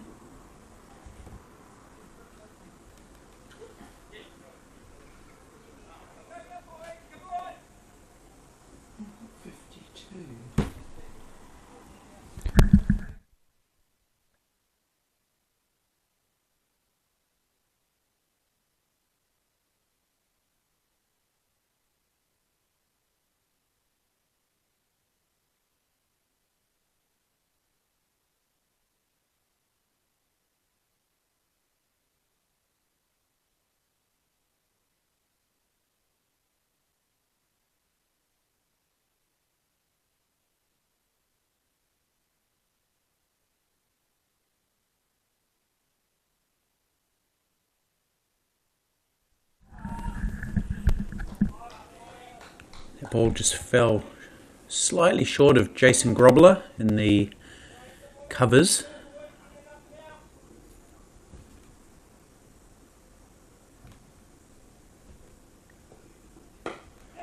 That one's gone to the left of Grobler. Will go to the boundary for 4. So another nice cover drive by Hardy, the Australian over-40s opening batsman. As I mentioned before, he's the oldest member of the squad. He has, I believe, already turned 50. How many wides do you have to?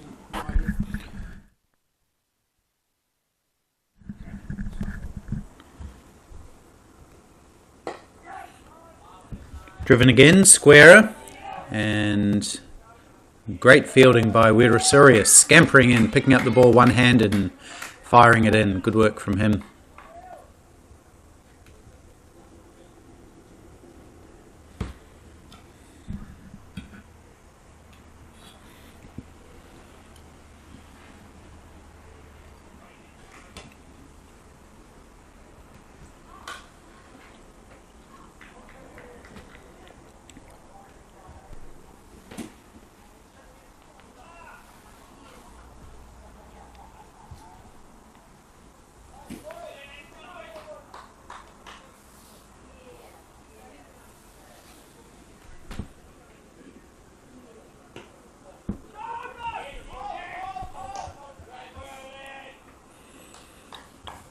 Good defensive play from New Zealand A there. Bo Dench scampering around and gathering the ball before the Aussies could consider a run, knowing that these two do run aggressively between the wickets.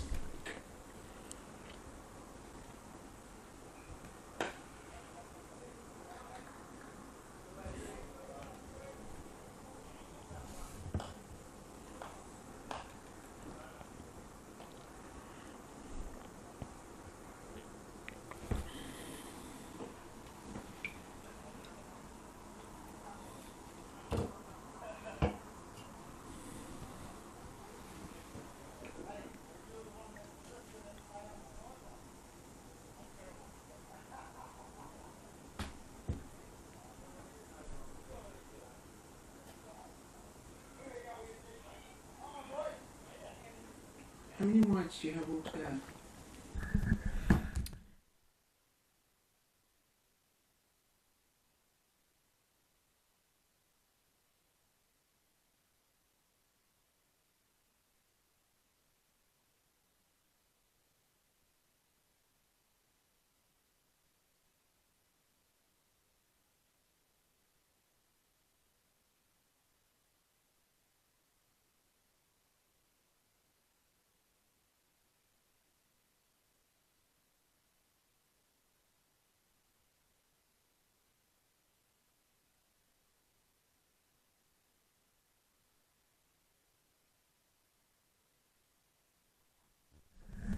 Right, we've got some spin into the attack. Nice and early. Nick Smith, the slightly built left arm spinner. He's going to ply his wares from the town end.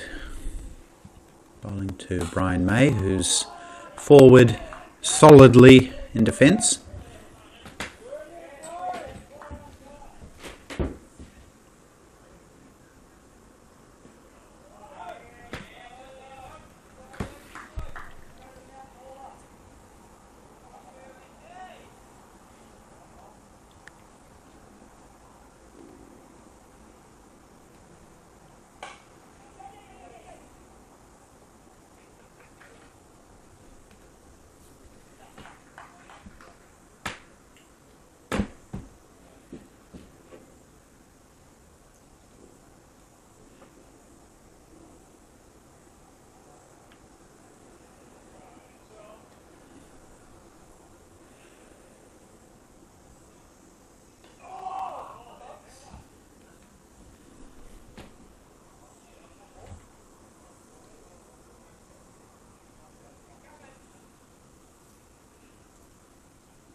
Cut away by Hardy. I think this is going to go for 4. There's a good little bit of footwork there from the Aussie opening batsman, spotting the length early and rocking back, cutting it to the left of Leighton Parsons at backward point. Boundary number 3 for Ash Hardy, who's it's the same score as his captain, Brian May, both on 23. Going to be more runs here as it's gone fine. They'll probably get 2 runs of some description. The umpire's shaping up for a signal here, and he gives leg byes.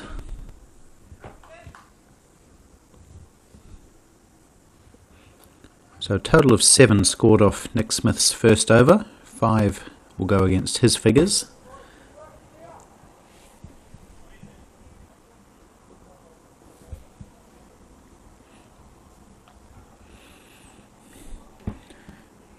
Just a reminder that you can follow all the action in this series on the New Zealand Over-40s cricket Facebook page. That's where we'll post the links to the live streaming each day, as well as the Crick HQ scoring, which is being done by Anne McLeod to my right here. And we also have the interactive scorecard via Pitch Vision, which so for each individual player you can look at their highlights and stats from the day, or more the highlights. 4s, wickets, 6s. Yeah, interesting change of bowler here. We've got Andrew McCarr coming into the attack. Didn't bat today, but he is more of a batsman. I've never seen him bowl actually. And as far as I know, he didn't even bowl at the IT, the National Championships. Played for Wellington Tasman, didn't get a bowl there, and here he is for New Zealand A getting a run with the ball. So I have no idea how good he is as a bowler. Right arm over, just medium pace. That one's pretty rubbishy, and Brian May has slammed it to the straight mid-wicket boundary for 4. So there may well be a reason why McCarr didn't bowl the IPT. Or maybe he'll surprise us all.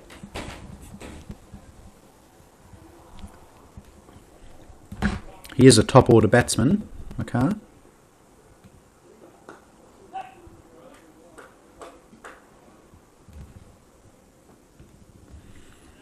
Scored a century at the IPT, so we know what he can do with the bat.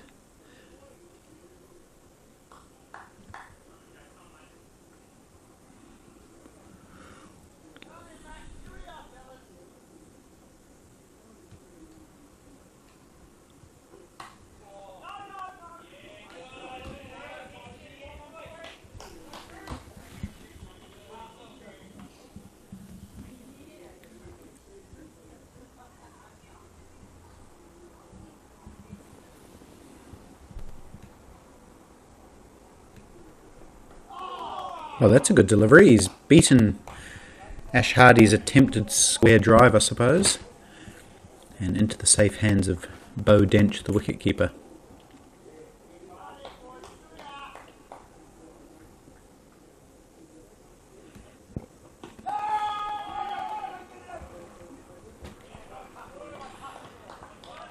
Well, not a bad over from McCarr.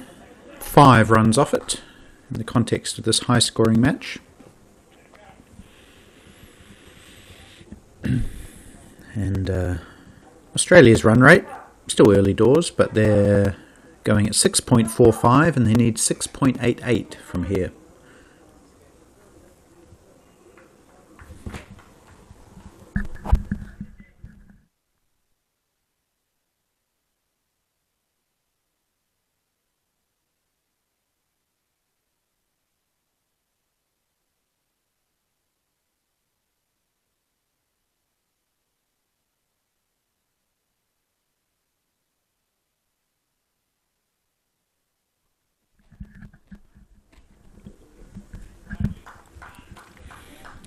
Right, Nick Smith just about to bowl his second over to May, the captain,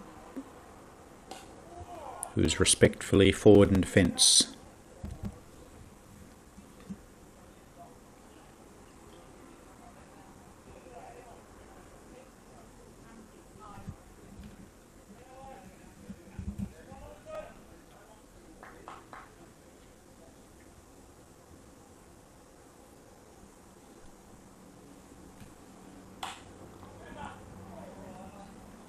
using the feet this time. May beats the fielding attempt, and they pick up one further run to the total. 72 for 1. May and Hardy were both on 23 a couple of minutes ago. May has skipped ahead a wee bit, 29 his.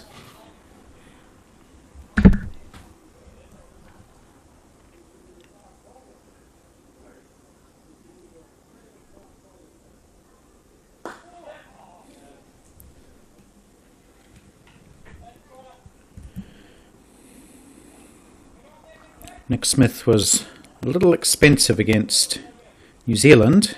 Yesterday he went for 60 from his 9 overs. Took some stick early on. He was none for 44 after 4 overs well in the second spell.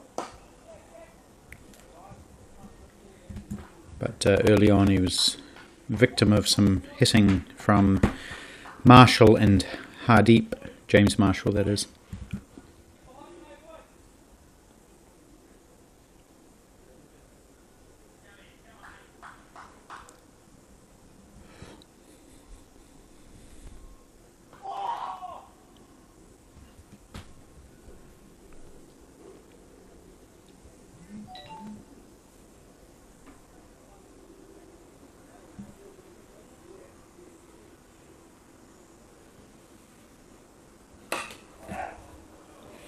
Over the top this time by Ash Hardy, and one bounce into the fence for 4. So a nice aggressive shot from the Australian opening batsman.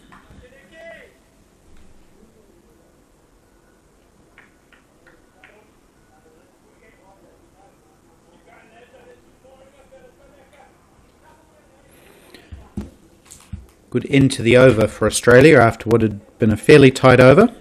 Ends with a boundary, and the Aussies keeping up with that run rate required.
Here's Makar again to Hardy, who is trying to catch up with the ball down the leg side. He can't, but it's called a wide.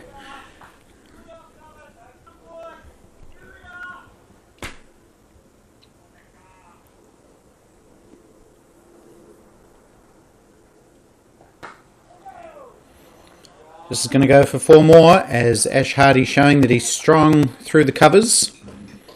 Not a big guy, but throws the hands at the ball and found the gap pretty comfortably there. So another well struck boundary for Ash Hardy, the record holder for most runs in Central Coast first grade. And he's gone.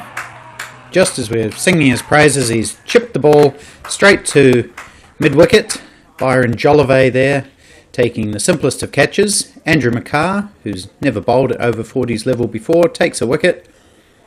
And Ash Hardy is on his way for 2. So he's made a start, but hasn't been able to go on. And he's annoyed with himself, thumping the bat onto the ground as he walks off.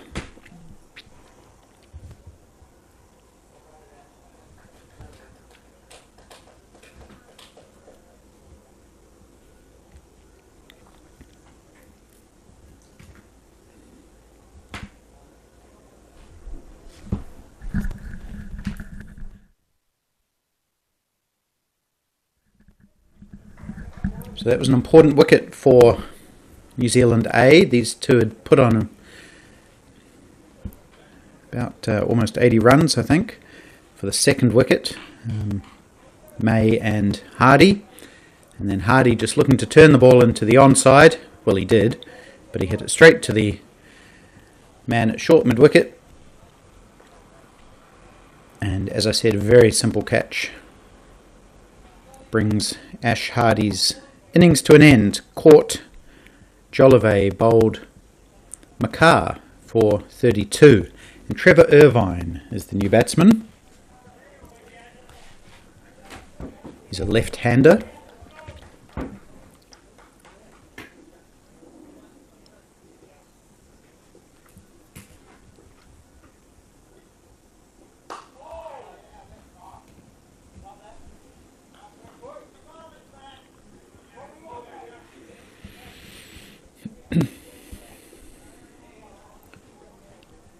Left-hander, played for Queensland at the Australian National Over-40s Championships held in December, I think. Well, he's gone for it straight away.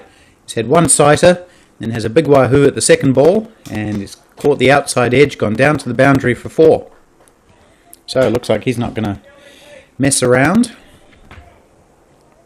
And a boundary to end Makar's successful over. He's got 1 for 15. Trevor Irvine off the mark with a boundary. Streaky one. Now, he's another player who's got a pretty good cricketing CV. He played for Queensland at under 17 level, under 19s, Colts, Queensland second 11, Queensland over 40s, and now Australia over 40s. He's not on strike at the moment. That's Australian captain Brian May.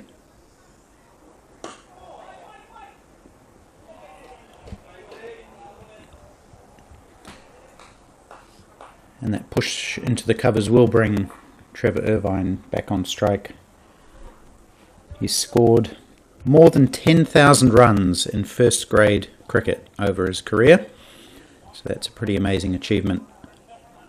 Just one of these Australian over 40s players who has very, very impressive credentials.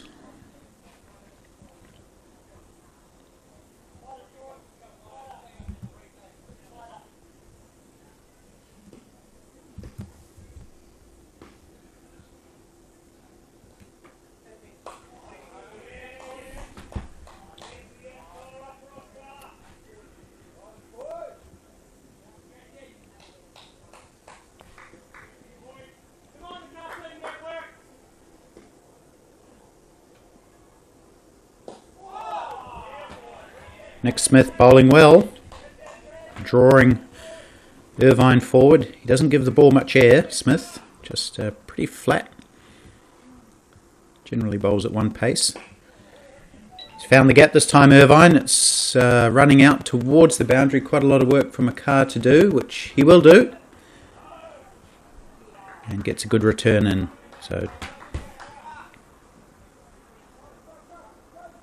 2 runs for the left-handed Irvine.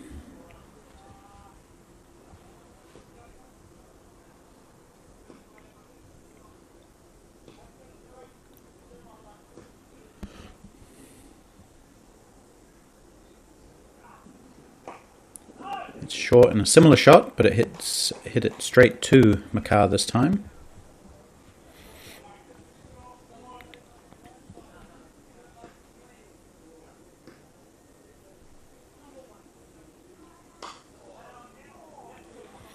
There's another gap. Callers for 2, and they will take 2 fairly simply.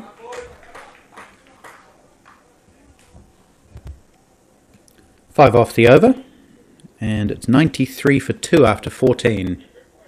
So looks like we're having drink early. Do you make it 14 overs gone, Anne? Please. Okay, so the field is demanding that they be watered an over ahead of schedule.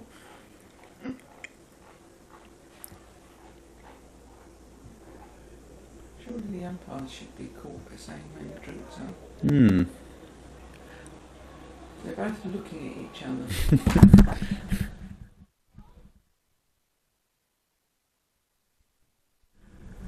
Anyway, we'll pause for a couple of moments while the players do have a drink, and we'll be back here shortly. Yes, 14. I've just added up on the.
Drinks break completed. We're ready to resume. 14 overs gone. Australia going at pretty much the run rate they required, just slightly behind it.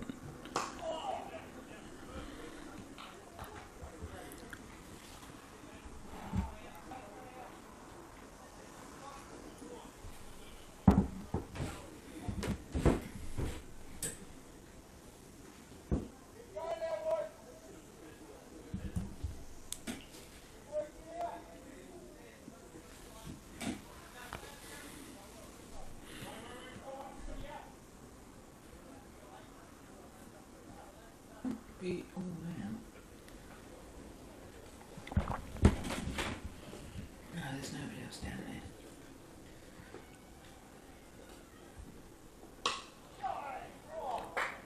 Driven past cover by Irvine. It's going to be fielded, and 2 runs will be taken. So Irvine has shown pretty good intent since he's come out here. He had a big whack at his second ball before, and since then he's looked industrious. Meanwhile, May just working the ball around. Oh, sorry, that's Irvine there. Left-handed, of course.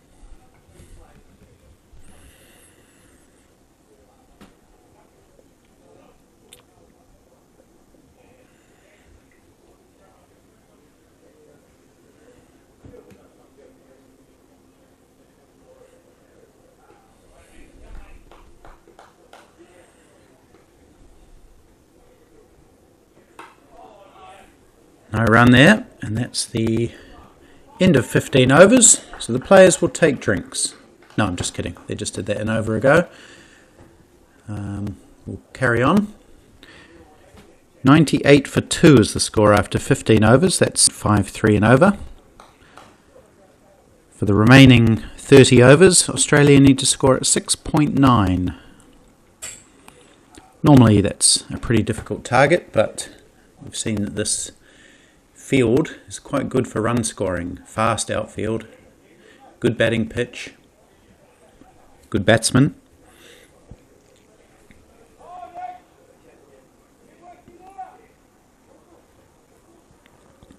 But if New Zealand A can keep chipping away at the wickets, that will make it harder for the Aussies.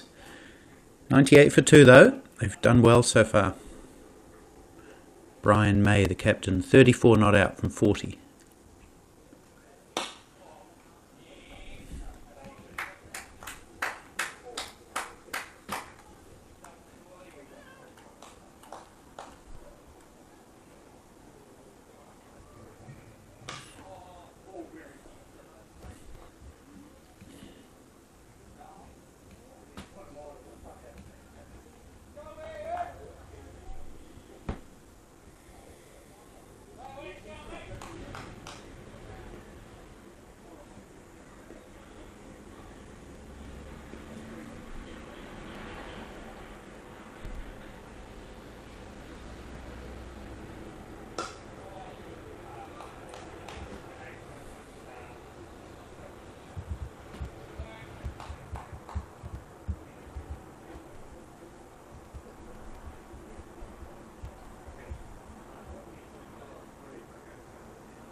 Nice cover drive from Brian May, but it's fielded well by Jerem Wiley, sliding across to his right, down below us here. And the 100 actually came up with the previous delivery, so it's 101 now.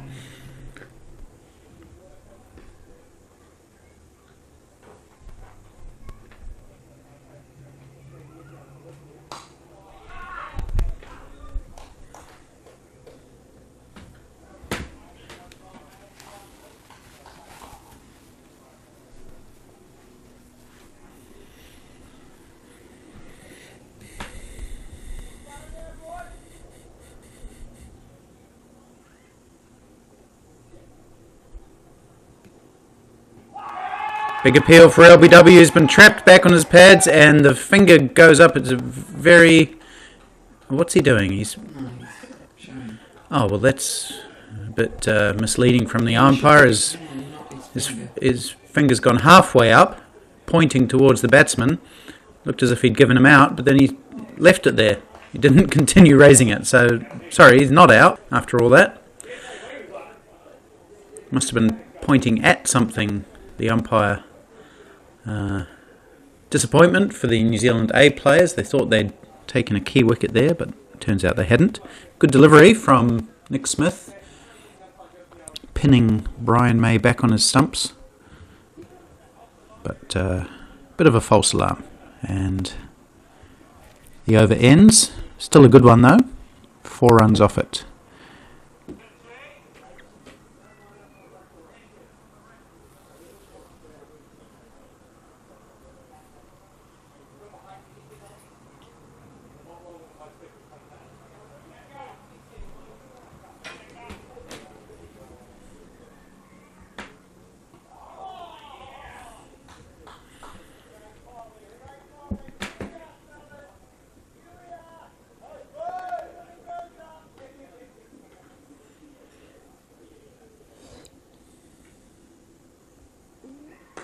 Catching chance, no, but it's gone to the left of Nick Smith and into the boundary for 4. At the moment that he hit it, I thought it was going closer to Smith,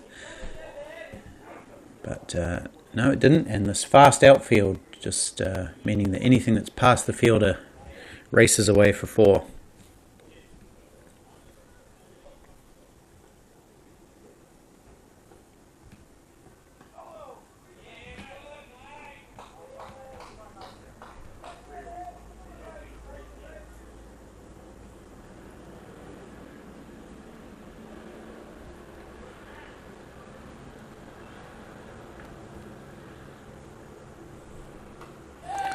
Sliced away this time by Irvine, very similar to the shot he got off the mark with.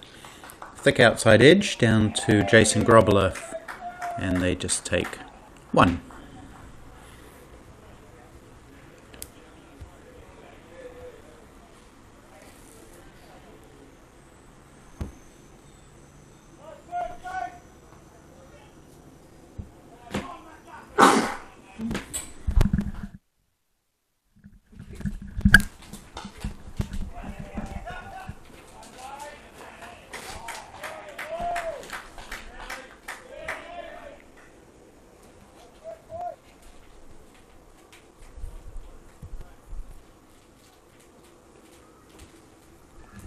So can McCarr finish this over economically? Yes, he can. They'll take a single, but that's fine from a New Zealand A perspective. And McCarr's over finishes with 4, 5, 6, 7 off it. So that's pretty much what Australia need for each over. In fact, it's exactly what their run rate required is 7.00 for the next 28 overs. May on 37 from 45, Irvine 19 from 17. And Andrew McCarr, the surprise bowling package, first change for New Zealand A, never having bowled before at over 40s level, 1 for 27 from 4. Nick Smith, none for 21 from 4, continuing. Fine edge, and there's going to be more runs. Leighton Parsons will give chase and keep it to 1.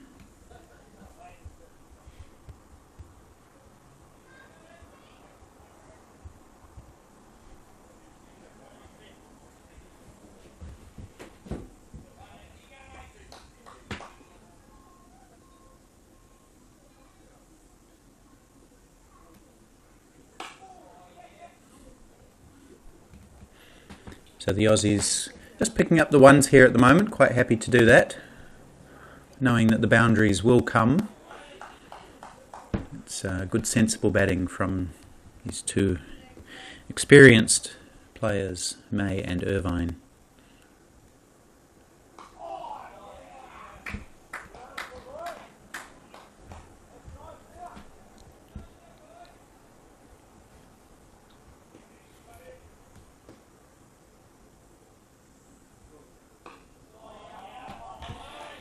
Good bowling by Smith again. As I said, he doesn't vary his pace all that much, but varies his length, and Irvine tried to use his feet to get to the pitch of that one and wasn't quite there, so just had to defend.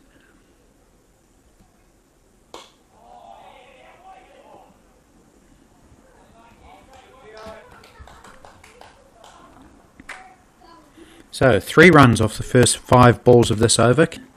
Nick Smith finish the over economically, or will we see a big shot from Brian May? I suspect he'll be happy just to pick up 1 here. Seems to be that sort of player. Indeed he is. Just turns it into the onside, picks up 1 to finish the over, 4 off it. 113 for 2 after 18. The batsman out, if you missed it, Jeff Hemming. He was caught down the leg side by the wicketkeeper Bo Dench off the bowling of Ryan Jacobs for 5. That happened in just the second over. Then we had a partnership of 77 between Ash Hardy and Brian May before Ash Hardy, who had looked pretty solid until then, just flicked the ball up in the leg side, straight to the short mid-wicket fielder, off the bowling of Andrew McCarr.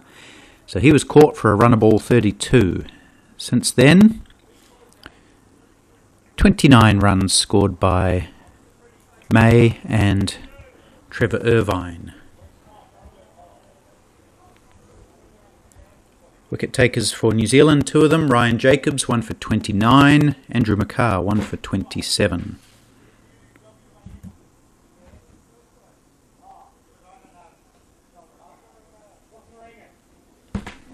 Okay, change of bowling now. I think it's Nuwan Wiradasuriya, the off spinner, replacing McCarr. It is.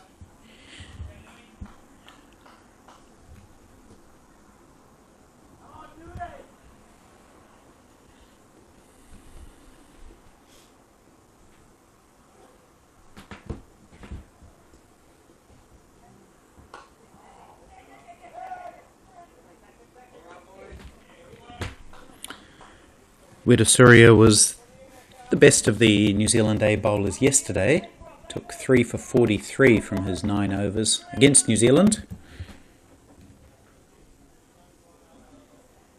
Included the wickets of Hamish Marshall, Steve Hobson and Deepak June. So some good scalps there for the Wellington off-spinner.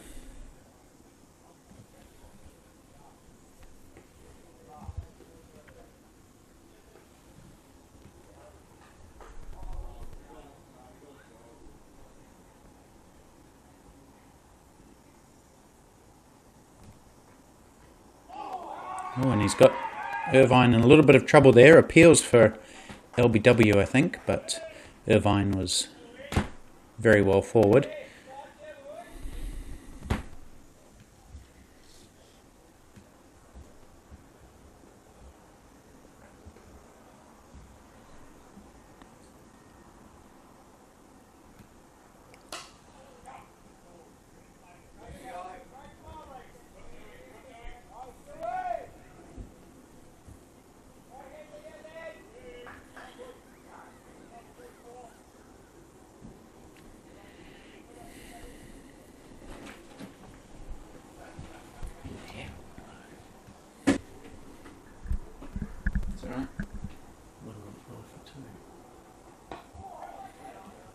Well fielded there, and no run.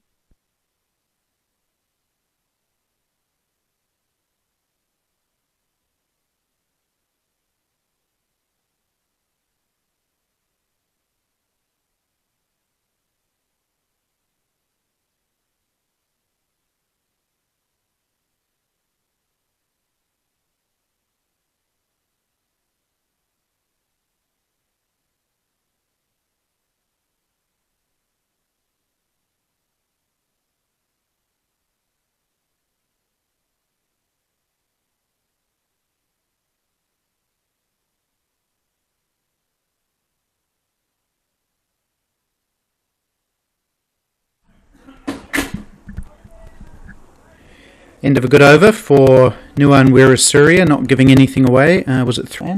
Yes. And suddenly that run rate discrepancy just opening up 4 off it. Okay.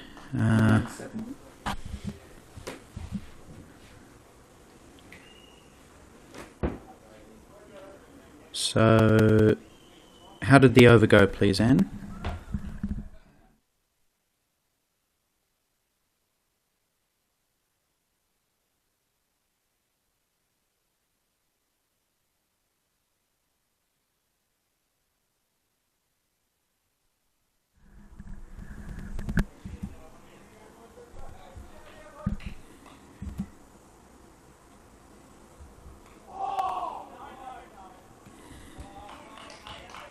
So good bowling from the 2 New Zealand A spinners here. They're just tightening the screws a little bit on the 2 Aussie batsmen.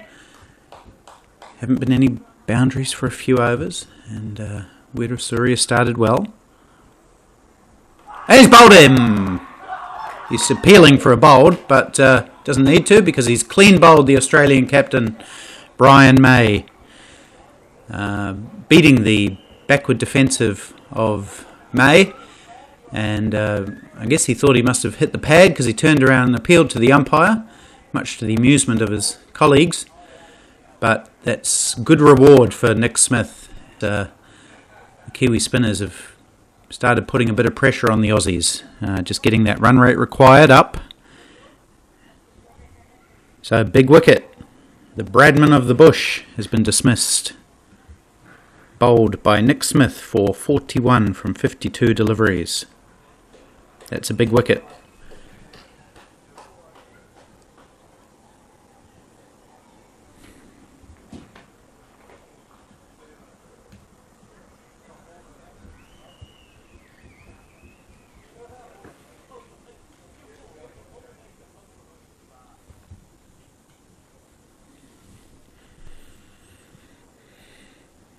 But, as I've said, the Australian lineup is full of batting.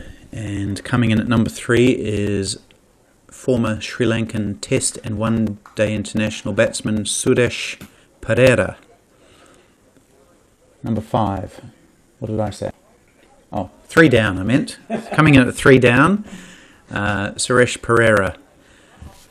I was talking about him earlier. He's scored more than 4,000 runs at first class and List A level.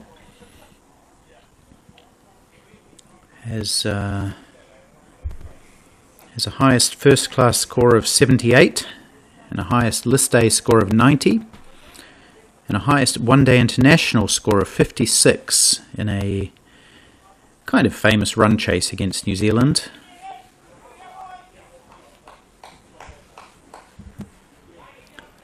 And he needs to do some run chasing today for his adopted country of Australia.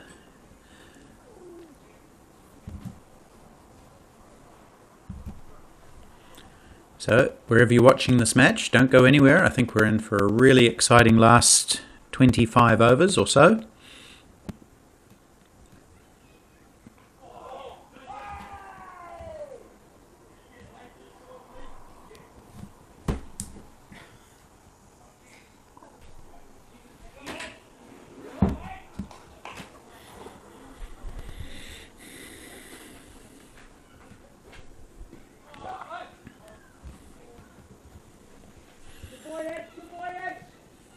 But this is really good from Smith. He's tightened the screws nicely on the Aussies.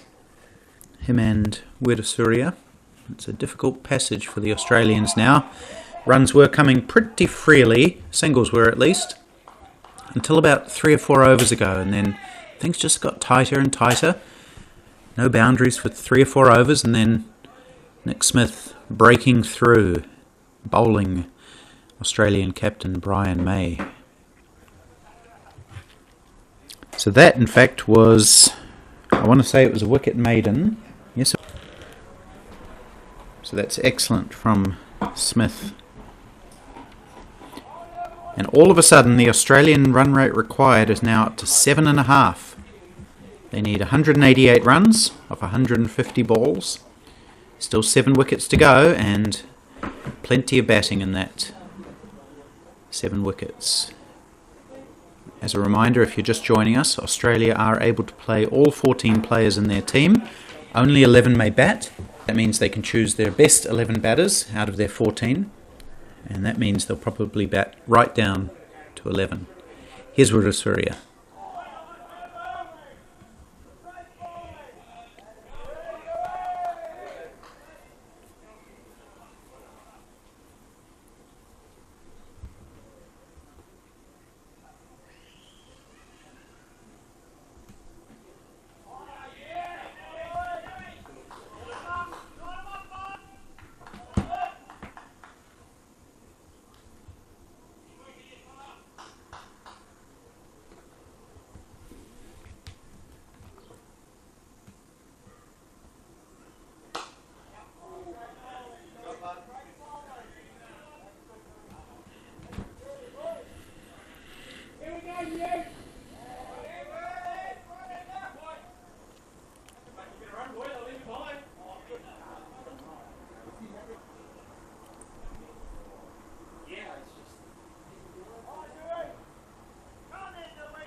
There's a slip coming in for Weerasuriya bowling to his Sri Lankan compatriot, Suresh Pereira, both Sri Lankan extraction, these two players. I'm not sure if Weerasuriya was born in Sri Lanka. Pereira certainly was.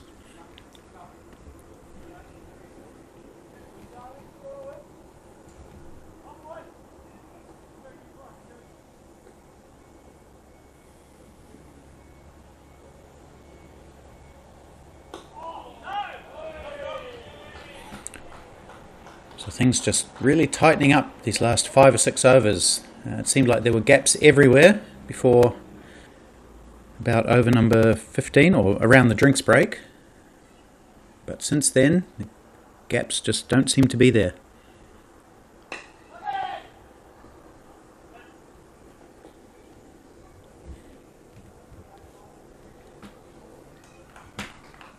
Another tied over from Wirasuria.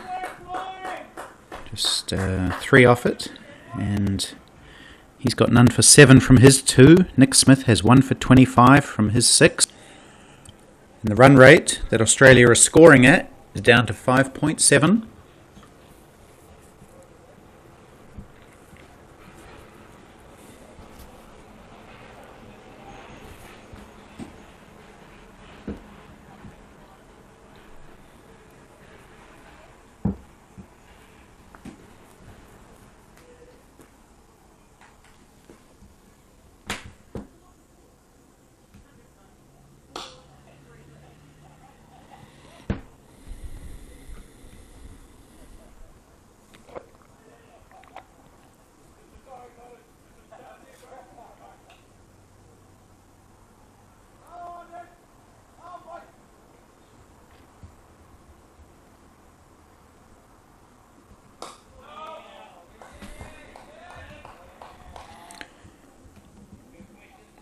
Suresh Pereira had a pretty good Australian state championships, as of course most of these players did. That's how they're in the team. He scored 130 runs in that tournament for twice out, so that's an average of 65. Strike rate of 105, highest score of 91. It's nicely bowled by Smith, maybe just holding that one back a little bit. I said he doesn't vary his pace that much, but that one seemed a little bit more flicent.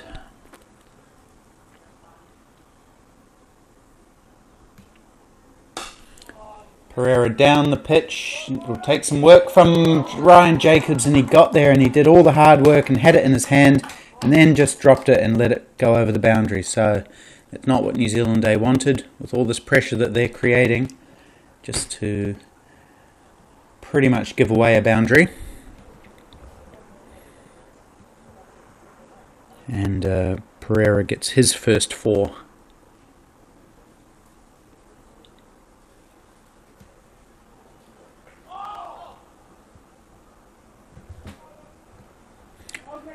Still a good over, 5 off it.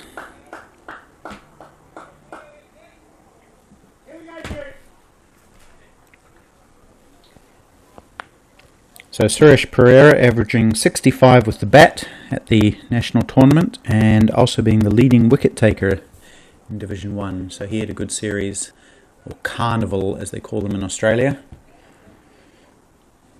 Not sure I really get that term carnival. Makes it sound a bit circusy for me, but that's the Aussie terminology for a tournament.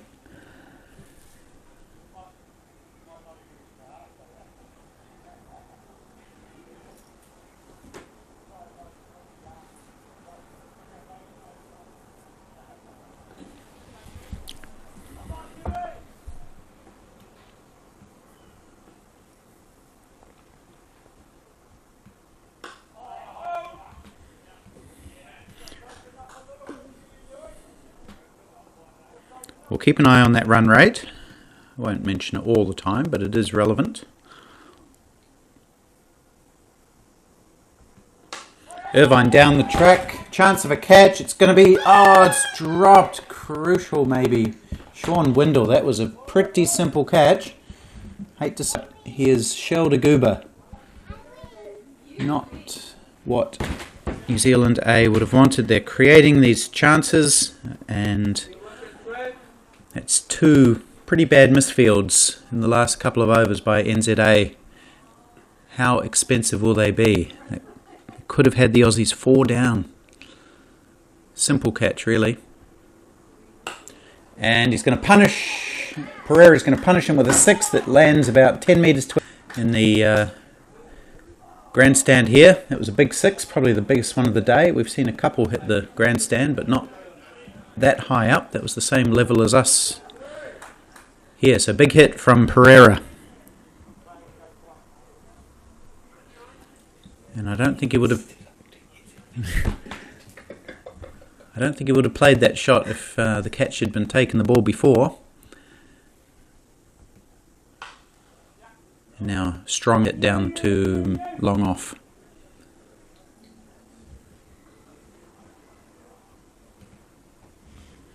So, could that be a little twist in the pendulum. Apologies for mixing metaphors there, but I think you know what I mean.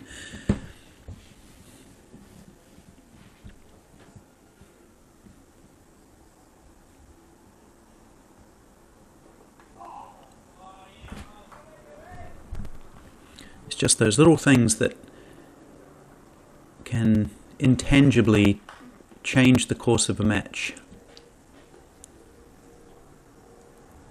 Doesn't mean that one team starts bowling worse or the other team starts batting better, but it's just a psychological effect. Or maybe nothing will happen, we'll see. End of what was still a pretty good over from Weerasuriya. It's 133 for 3 after 23 overs. So pretty much halfway through this innings, the Aussies, they've scored 133, so they need 172 further runs off 132 balls. And I think we're going to see Leighton Parsons into the bowling attack. Nick Smith has bowled really well. 1 for 30 off his 7. I thought Mackie might have let him bowl through just to keep the momentum going, but he's bringing Leighton Parsons into the attack. Just a military medium bowler, Parsons.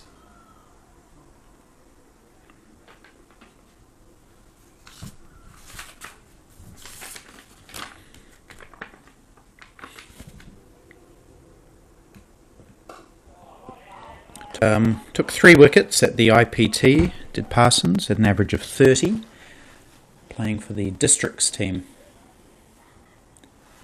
And we've already seen him in action today with the bat. Scored 88, opening the batting for NZA.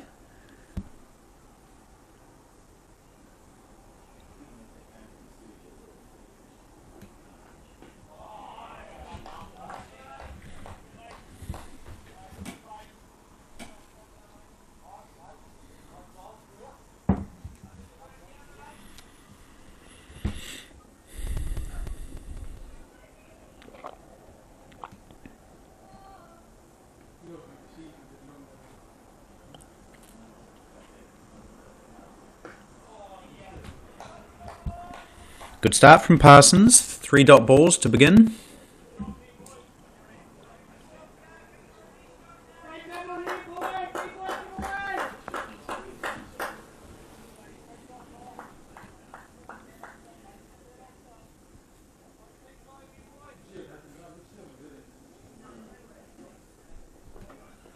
Oh, that is a beauty. Squared up Pereira.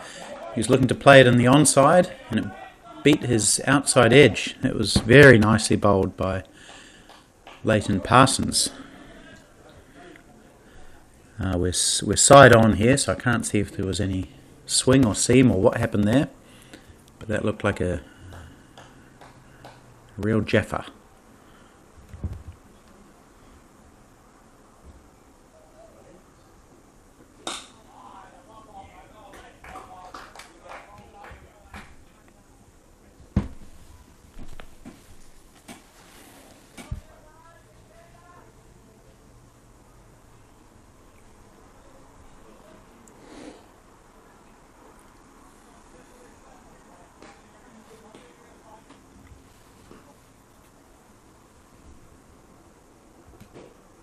Oh, that's another good nut, and he's knocked Irvine off his feet with that very full delivery. He had to clamp down on it, and as he did, he lost his balance and half fell over, but recovered enough to take the single that ends Leighton Parsons' first very good over. 2 runs off it.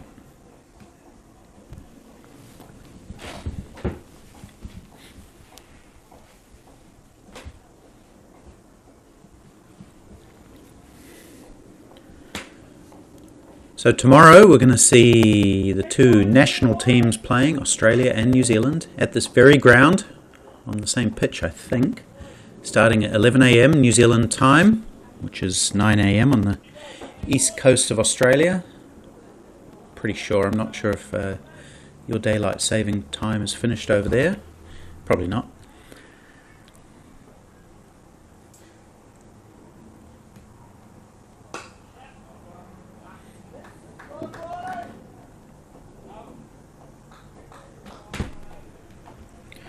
So it's an 11 o'clock local time start. And what a match that's going to be. First of 3 in the series. 1 here at Main Power Oval in Rangiora, and then 2 in Christchurch Centre at Hagley Park. Hagley Nursery Ground it's called. All games starting at 11 a.m. local time. There's a big shot, chance of a catch. Windle has a chance to redeem himself. Takes it safely. So having dropped Trevor Irvine in an earlier, well, just Wirasuria's previous over, Windle has made amends. That one maybe even more difficult actually. It was in the air for quite a while, and I wouldn't say he took it with complete certainty, not choosing reverse cup. It was Wiley who took it. Oh, I'm sorry, yeah, it was Wiley, it wasn't even Windle, so Windle's still in the bad books, but Wiley, who has a similar build, has taken the catch. And he's removed the dangerous Suresh Pereira for 13. 136 for 4 now.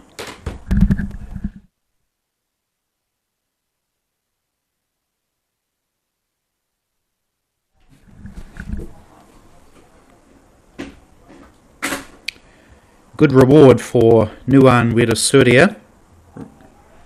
He's bowled very well, deserved a wicket in his previous over. Stephen Baker comes to the crease.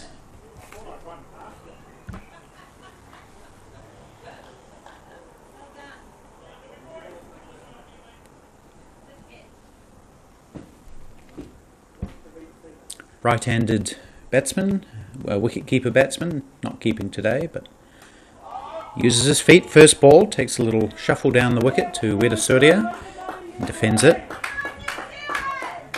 Some good encouragement from the crowd for the New Zealand A team. Plenty of chat out there, letting the Aussie batsmen know where they are.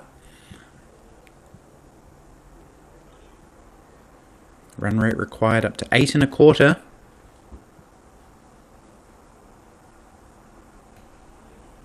It's short, pulled into the onside without any timing, and Wiley, the catch taker, is now the fielder.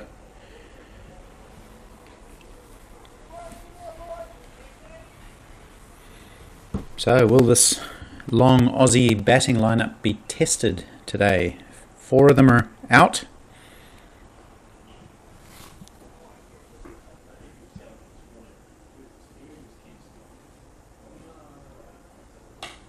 Chance of a catch, got him, caught and bowled. Irvine falls now. Another one of the much vaunted Aussie batting lineup has fallen. Irvine taking a couple of little paces down the wicket, hitting it firmly straight back to Wirasuria, the bowler, who took a very good return catch. And he's continuing his good wicket-taking form, is Nuan Wirasuria. Took 3 yesterday, 2 more today, had a drop catch as well. And Trevor Irvine, just 3 balls after losing Suresh Pereira, Irvine is out, and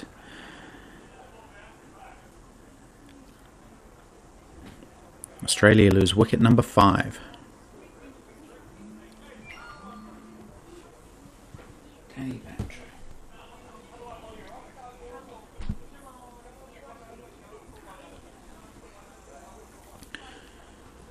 So the NZA guys have their tails up now. There's plenty of chat out there. They're looking lively. There's a spring in their step. 5 wickets they have. Danny Batra is the new batsman.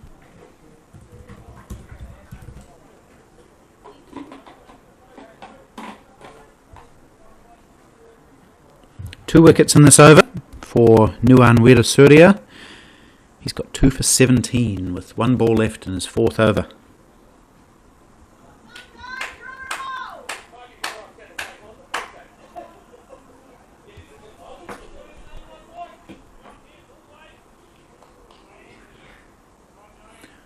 And New Zealand A really looking like a team today. They didn't really know each other all that well yesterday when they came together, and they were maybe slightly disjointed. It really looked like a unit this afternoon. Here's Danny Batra facing his first ball against Weerasurya.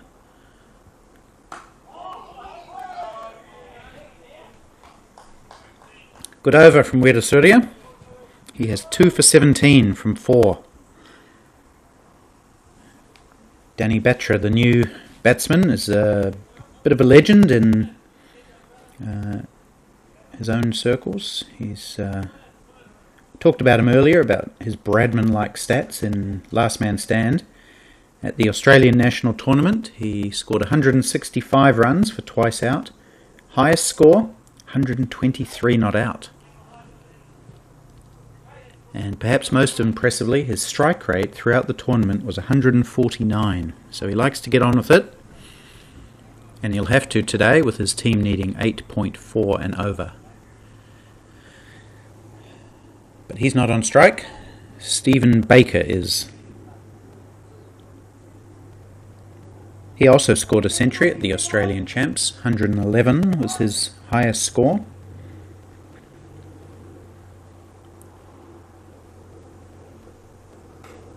Oh, he just spoons it over the top of the shortly built Mark Corkin at short cover. So risky stuff.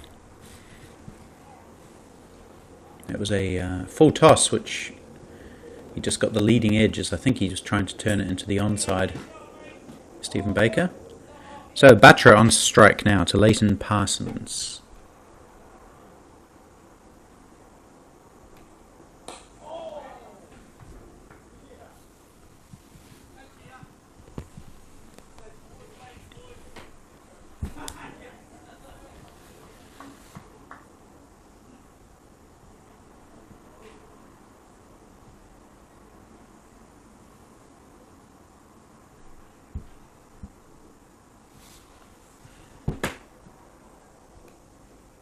Oh, that's edged between keeper and slip down to the boundary for 4.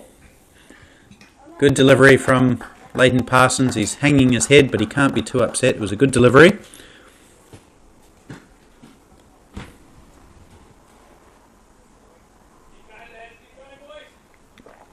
And Batra is off the mark.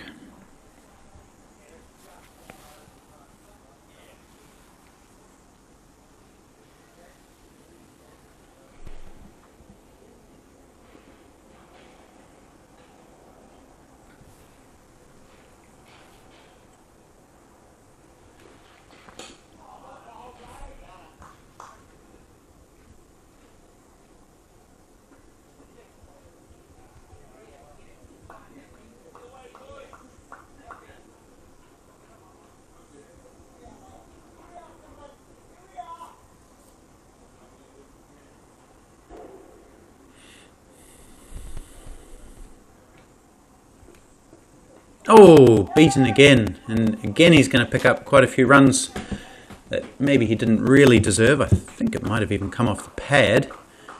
Looking to drive, and it's missed everything in fact, and buys, so 2 buys.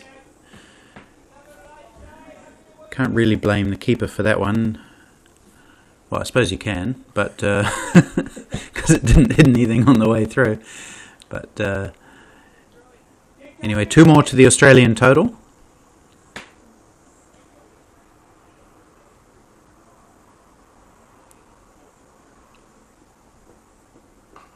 Ooh, keeper does well this time. Bo Dench whipping, well, not whipping off the bails, but threatening to. And end of a very good over from Leighton Parsons.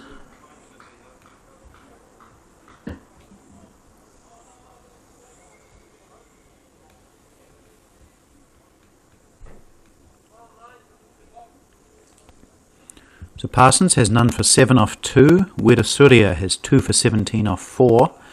Australia need nearly 8.5 and over. 5 wickets to fall today. Jeff Hemming for 5.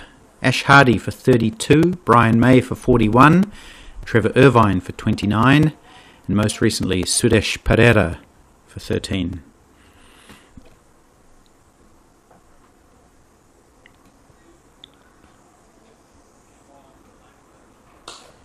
Baker using his feet, heading down to long on for 1.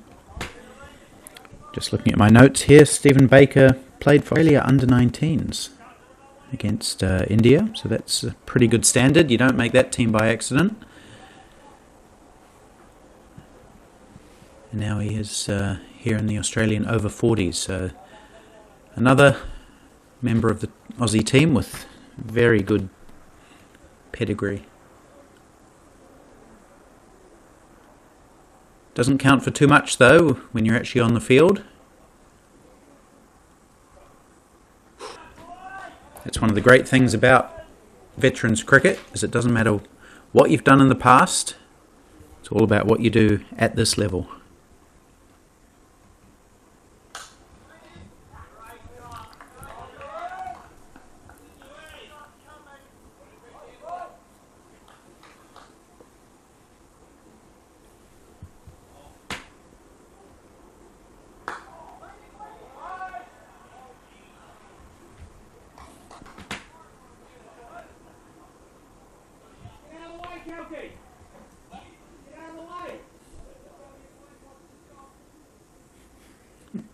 Plenty of chat among the New Zealand A team. They're fizzing a little bit now. They can feel that they're on top of this game.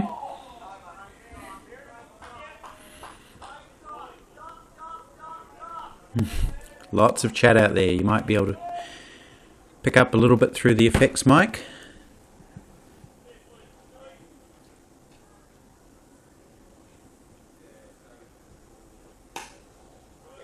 Full toss, but not punished to the full extent that it could have been, and just a single to Batra to end another good over from Wedasuria. 2 runs off it only.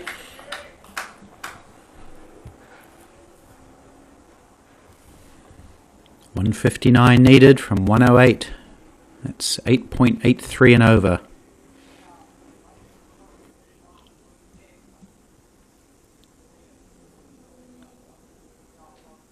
Seven bowlers used by New Zealand A. Sean Windle has none for 15 off 2. Ryan Jacobs 1 for 29 off 7. Jerem Wiley none for 15 off 3. Nick Smith, he bowled well, 1 for 30 off 7.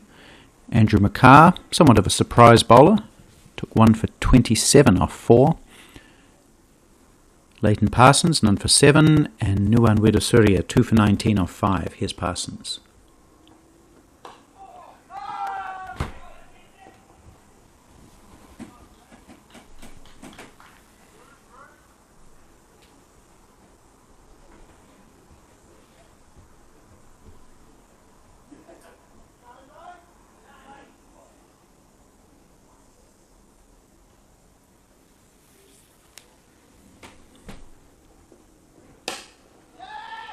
Good drive, but well fielded by Nick Smith. He had to get there, otherwise it would have been 4, and he did.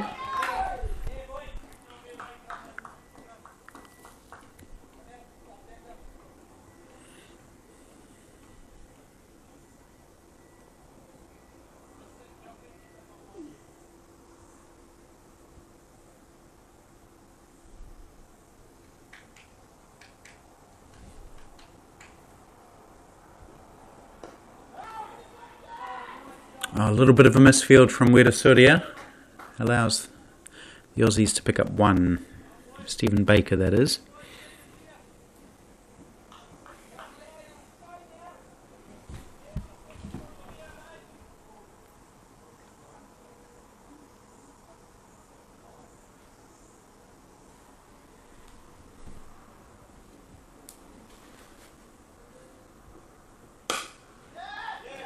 Work to do for the fielder, Nick Smith again, I think it is. He does really well, scampers across and keeps the run scoring to just 1. That was a really good effort. Some good boundary riding from Nick Smith. That was hit pretty hard by Batra.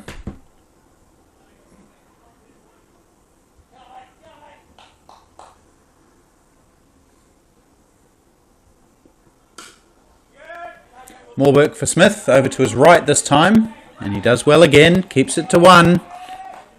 Gets applause from his teammates, as he should. Very energetic, very enthusiastic about this series, Nick Smith. He's just really pumped up for it. One of these guys who has never played any sort of rep cricket, but just absolutely loves the game, and super honoured to get to play against an international team.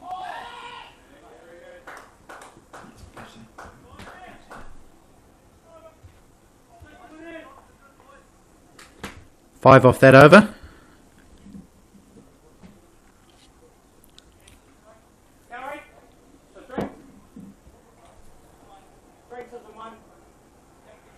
No, 2. 2.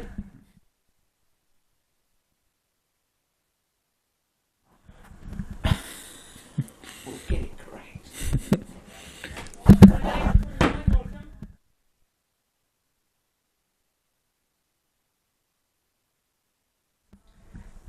Okay, Sean Windle back into the attack now.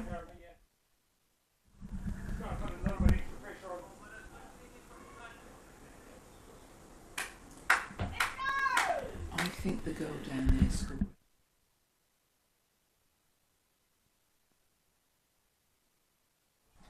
Not. Yeah. So James Mackey, the New Zealand A captain, bringing back his strike bowler, Sean Windle, hoping he can just make some more inroads into this Australian lineup, and he nearly did. Nick Smith, who we've just talked about, diving full length to his left to try and take that catch. He just spilled it. It's a bit harsh to call it a drop, but I guess technically it is. Would have been an outstanding catch. And the decision to bring back Sean Windle nearly paying immediate dividends.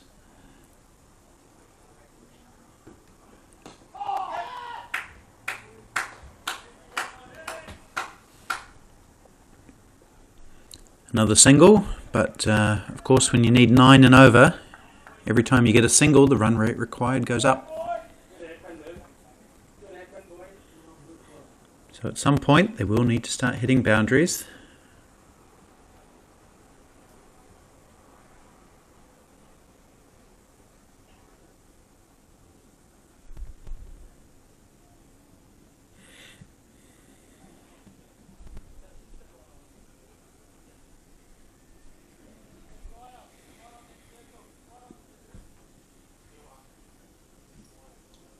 Sean Windle is the joint leading wicket taker in Division 1 of the New Zealand IPT late last year. Took 10 wickets.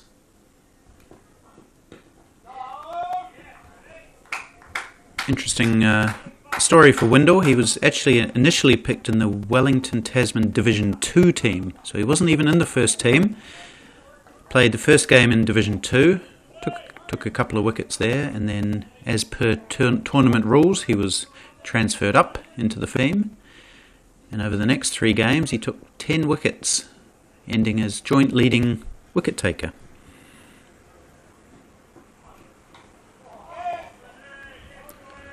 And the other leading wicket taker was Peter Connell, who's the New Zealand Over-40s captain, who also missed 1 game. So both of the players who took the most wickets didn't actually play all the games. So Sean Windle, he was left arm fast medium, I guess, for this level of cricket. Swings the ball.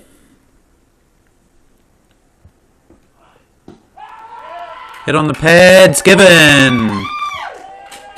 I was just about to say he gets a lot of LBWs, and he's got one now. So this is his first wicket of the weekend. He didn't take one yesterday, but he's got an important wicket here. Stephen Baker, LBW 6, and another wicket tumbles for Australia.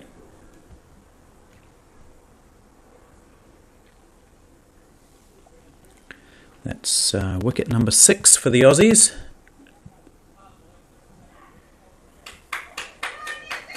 Stephen Baker, the former Australian under-19 player. crosses the boundary rope now at exactly the same time as Joseph Price crosses in the other gin. Number 11 for Australia. Tall figure of Price.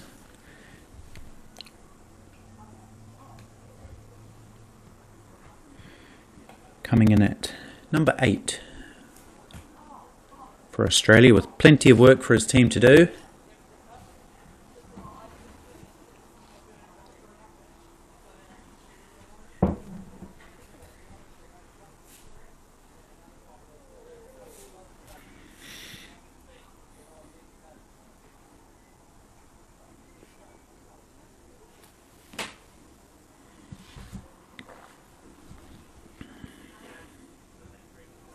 So none of the Aussies managing to get 50 today. The closest was Brian May, the captain. He got 41.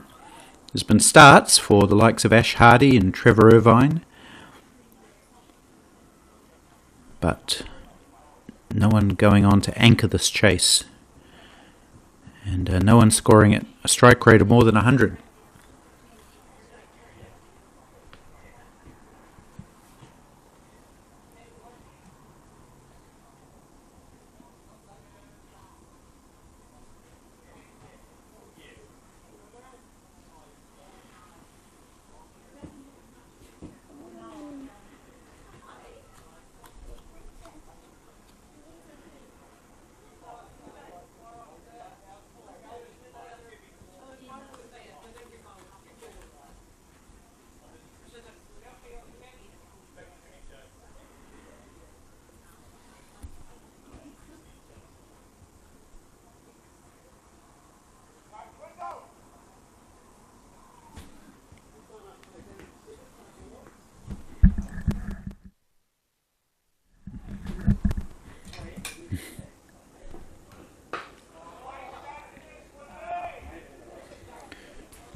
Joey Price negotiates his first delivery, the last on Windle's wicket-taking over.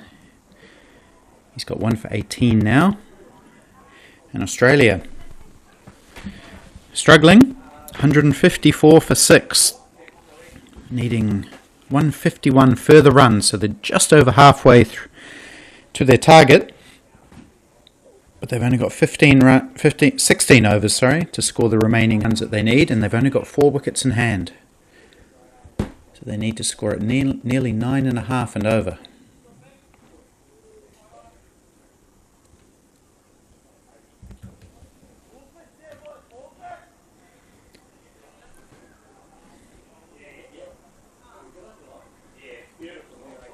Good numbers on the YouTube feed. Nearly 100 people with us. That's excellent.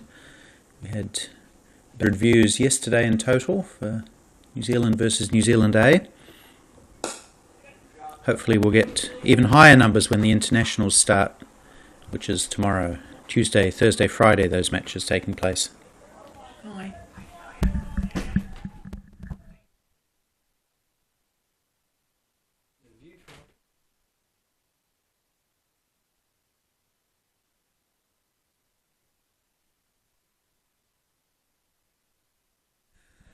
Let's come up to get some names.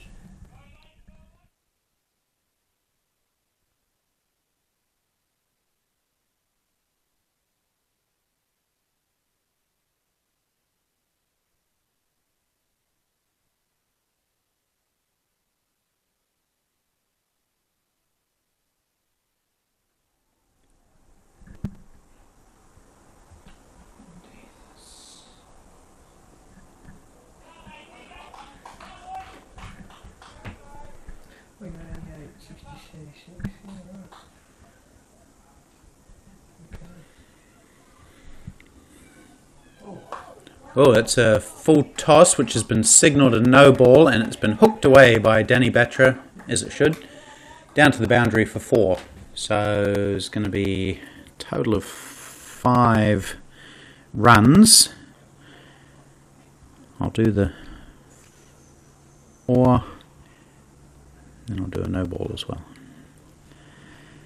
So yeah, Leighton Parsons just losing control of that one and bowling it above the waist, so that's automatically a no ball.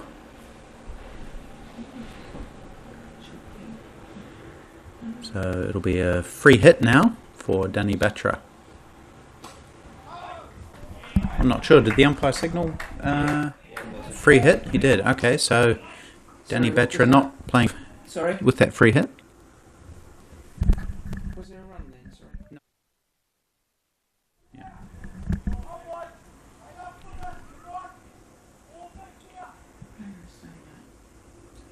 No, it's done it wrong.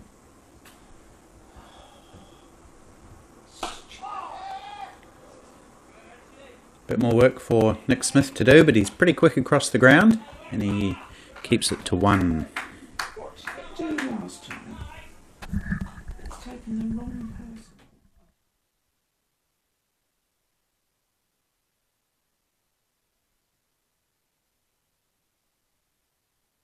Yes, hasn't put what's saying in.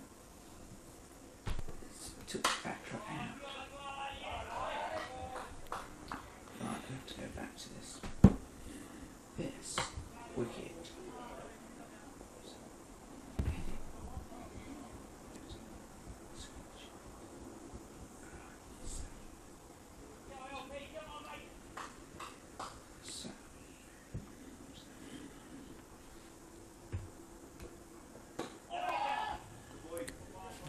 So the over finishes with a single to Price down to third man, and that over conceded 6, 7, 8, 9 runs, which is what Australia need pretty much every over. Just took me through the one.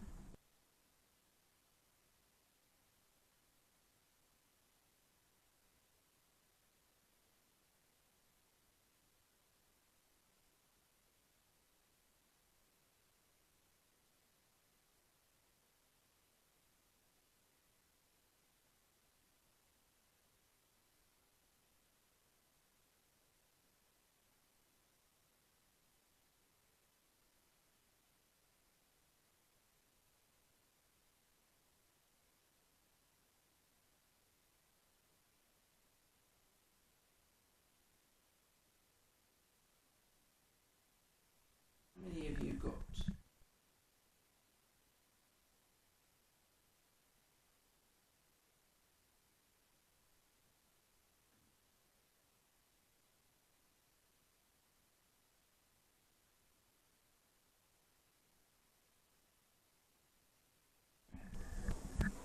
And 2. Probably got to take 2 off Baker or something. Let's put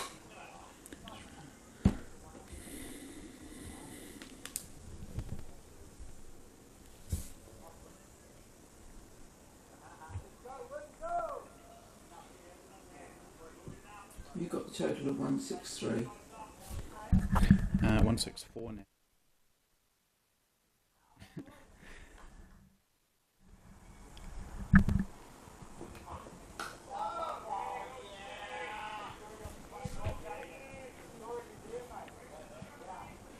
Good bowling from Windle and plenty of chat amongst the New Zealand A.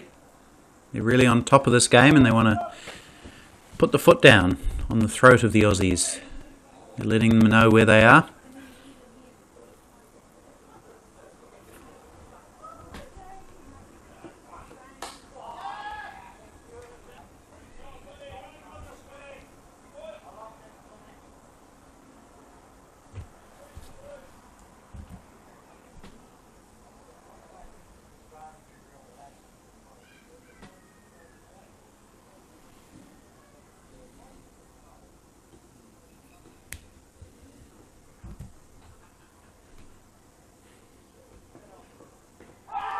Shout for LBW, the umpire thinks about it, wiggles his hands around, so then there's a chance of a run out. And I think the end result of all that is nothing. No, it's a run to Price, isn't it? Because Price is batting. So he must have hit it then. Yeah. Okay, so it came off the bat and they've scored a run. There was an appeal for LBW, but perhaps the fact that he hit it was the reason it was given not out.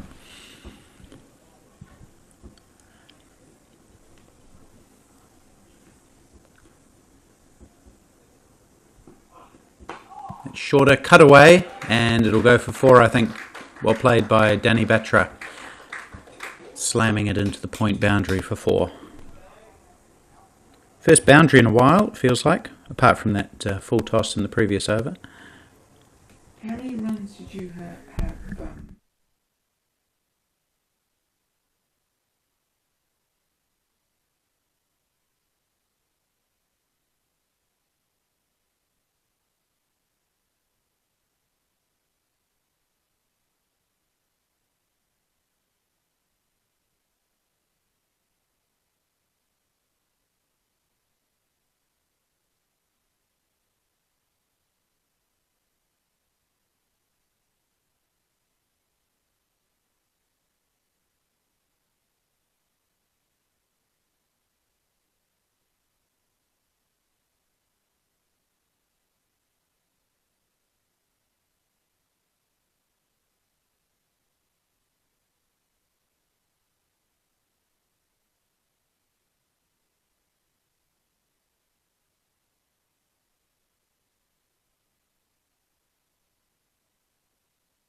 Andrew McCarr, a bit of a surprise package, picking up his second wicket there. Leighton Parsons doing the catching at short third man, snapping up the ball just above ground level.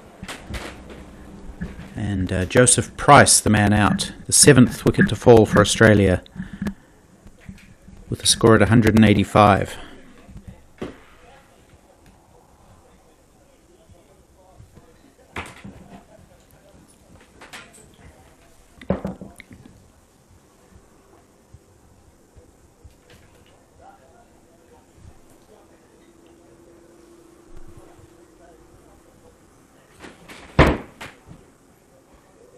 Not as bad as New Zealand having so many bloody drinks breaks.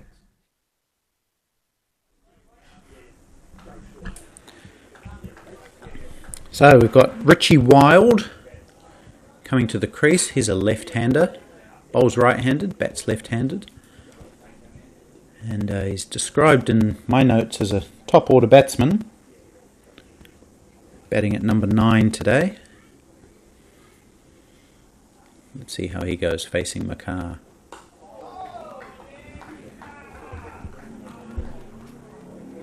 So, Andrew McCarr picks up his second wicket and just conceding 2 runs in that over. Well done for him. 2 for 29 he has now. And Australia doing it tough. 12 and over they need from here. 3 wickets in hand. Mm-hmm.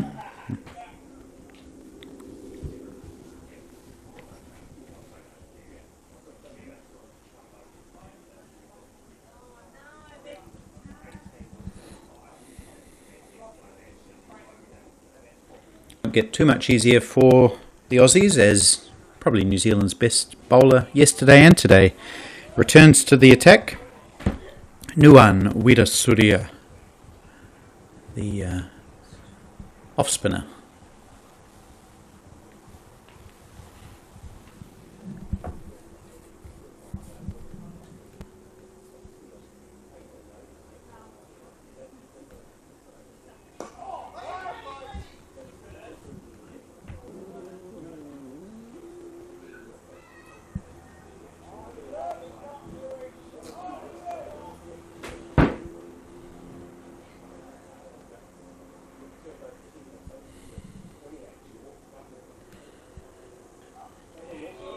Butcher looking for that late cut / dab shot quite often in his innings. Doesn't make contact this time.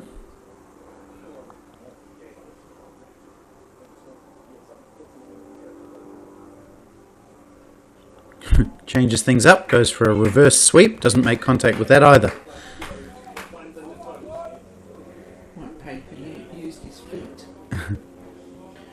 Plenty of room on the onside, but he's aiming for the offside.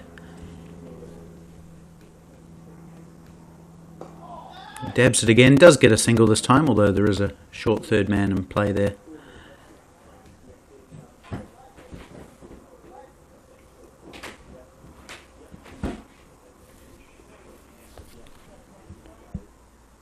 So Richie Wild scored lots of runs actually at the National Champs back in November, I think it was. Scored 216 runs there, had an average of 54, a couple of half centuries. Where's meant to be on the field?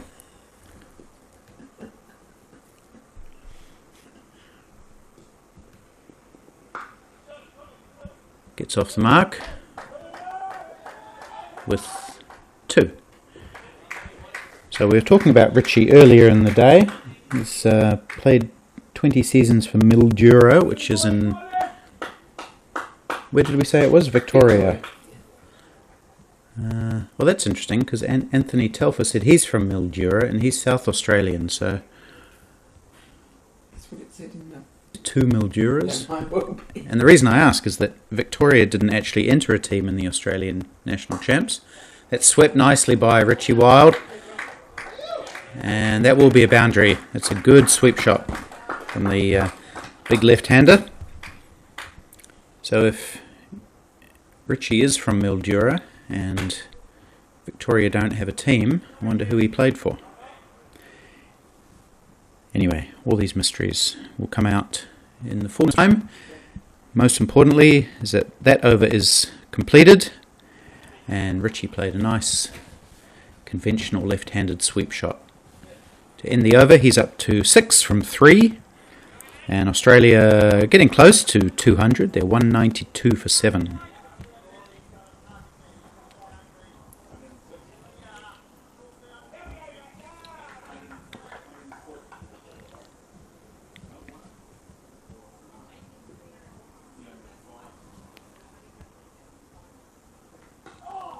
Makar to continue to Batra, no run.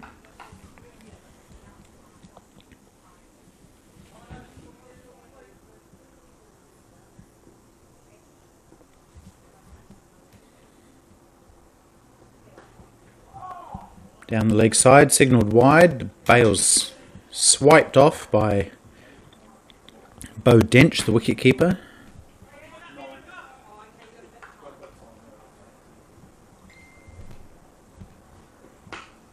There's the big shot we've been waiting for from Danny Batra over extra cover.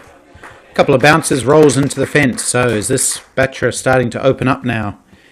He's hit 4 fours now, but that was the first one for a little while. And maybe this is the point where the Aussies really start opening up a bit more. We saw a nice sweep shot for 4 from Wild in the last over. And that was a very pleasant shot from Batra. Goes big again. Chance of a catch. Taken. So he did go for the big hit, but could only reach the fielder down there, who is I think it's Jerem Wiley again.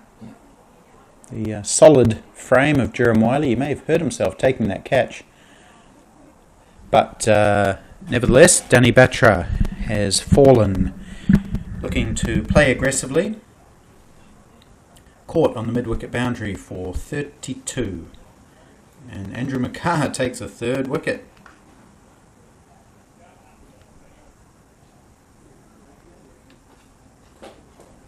So, hidden talent. He'll be hoping that his Wellington Tasman captain, Hamish Marshall, is taking note. Marshall didn't give Makar a bowl throughout the IPT tournament, and here he is playing for New Zealand A, taking 3 wickets.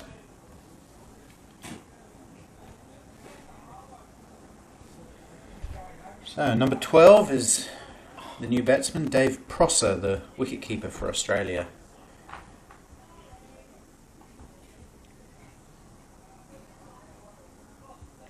Coming in with 8.5 overs to go, in which to score 108 runs.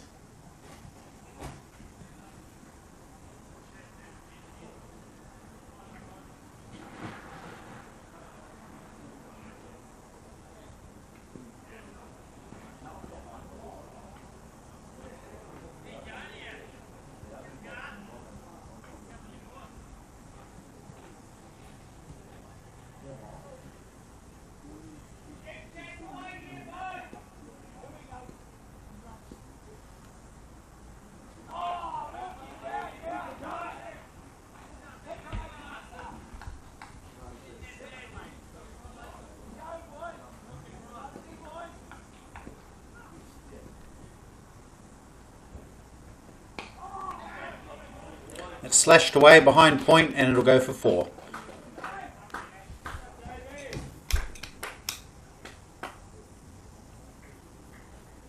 So Dave Prosser scores his first boundary, second ball.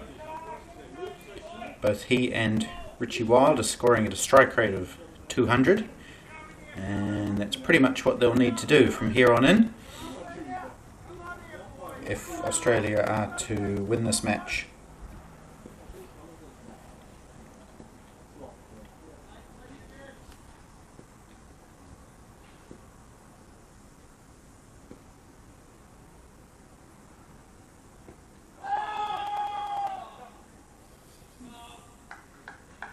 What's that come off? See what the umpire signals? Nothing, so he did hit it, which suggests it may have technically been a drop catch. Anyway, end of another wicket taking over for Andrew McCarr. He's taken 3 for 39 from 6. And Nuwan Wedasuria at the other end has 2 for 26. Between them they have 5 wickets. It will be Wedasuria to continue, the number 44 on his back for New Zealand A.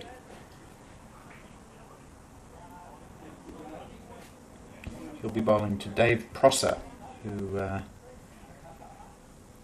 plays for the Adelaide University Cricket Club, so a South Australian in the side.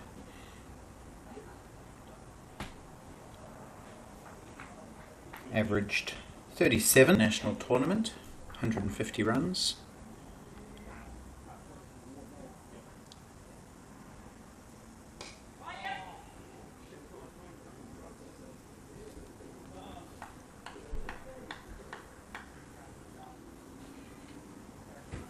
Boy.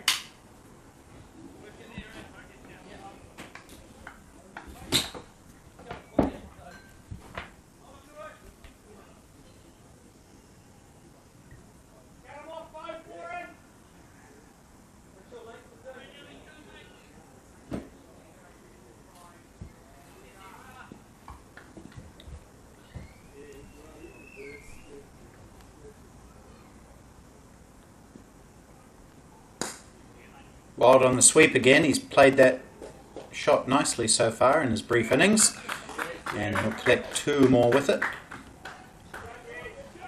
Now Anthony Telfer is in to help clear up the Mildura debate. He's a good man for a point of order, a little bit like myself. He says Mildura is in Victoria and it's only 4 hours from Adelaide, so it sounds like he's saying it's closer to Adelaide than it is to Melbourne. So maybe it hasn't actually cleared it up, but it's confirmed what you said, and that Mildura is in Victoria. Chance of a run out. Not out.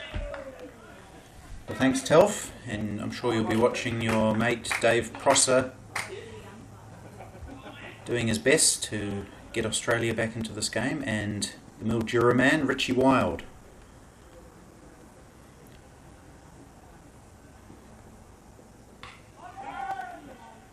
Throws the kitchen sink at this one, and it just squirts out to the cover boundary for 1 run.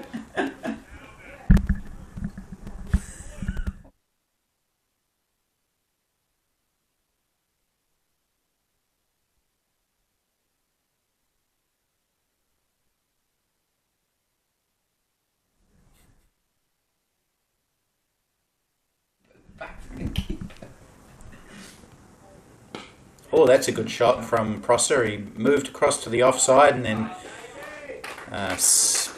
swept it strongly backward of square for 4. That was a very good shot from Prosser. Using a bit of initiative, working the ball into the gaps that he wants. So well played. He's up to 10 from 5 deliveries.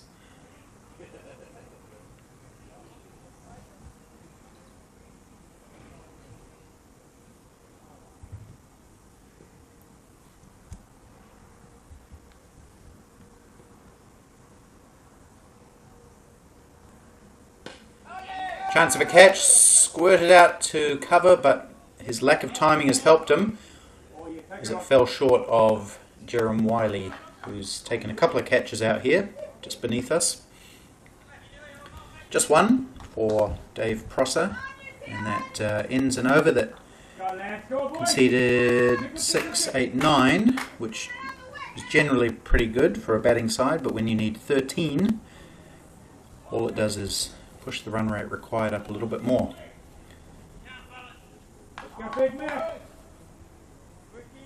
94 needed off 42. You see that sort of equation in the IPL quite a lot, and teams often make it. But different type of cricket here that we're playing. Not really 6-hitting type of players as much as in the IPL.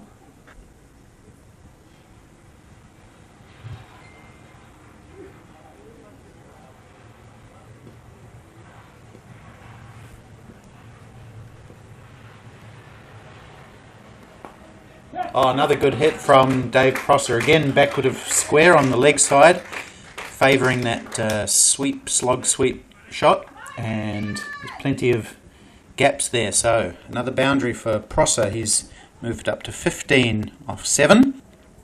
Good hitting from the South Australian man. And thanks again to Telf, a South Australian, Anthony Telfer. He's told me that both of these players actually did play for South Australia at the national champs, Richie and Dave.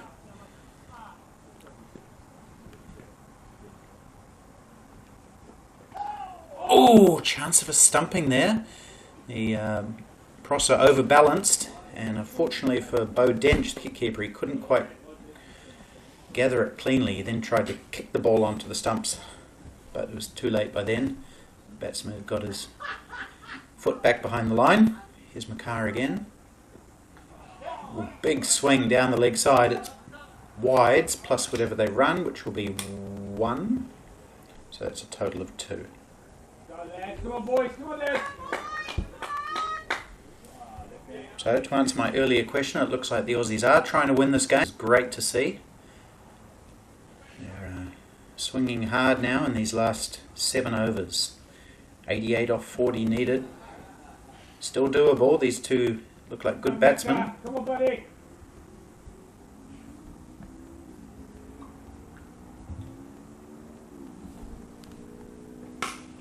Another strong shot from Richie Wild. He's a big fella and he puts his weight behind his shots. Picks up 1.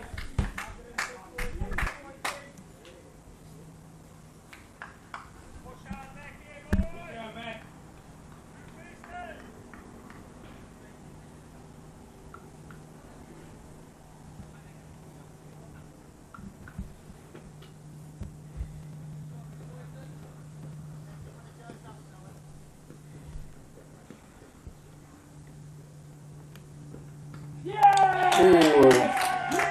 Stumping is given. Now we're right in line with this, at the same view as the umpire, and I'm not entirely sure about that. He did leave his crease, and it was very good glove work from Bo Dench, but I just have a feeling he got back.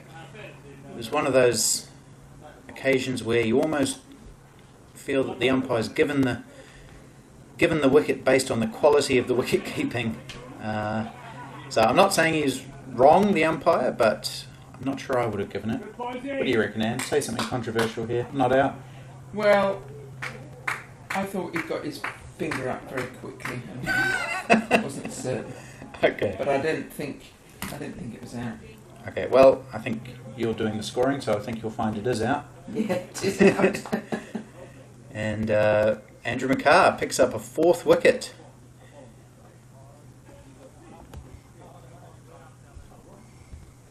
Dismissing Dave Prosser, stumped. And now who's this walked in? Let's have a look. Dane Stevenson. Oh yeah, Dane Stevenson, number 13.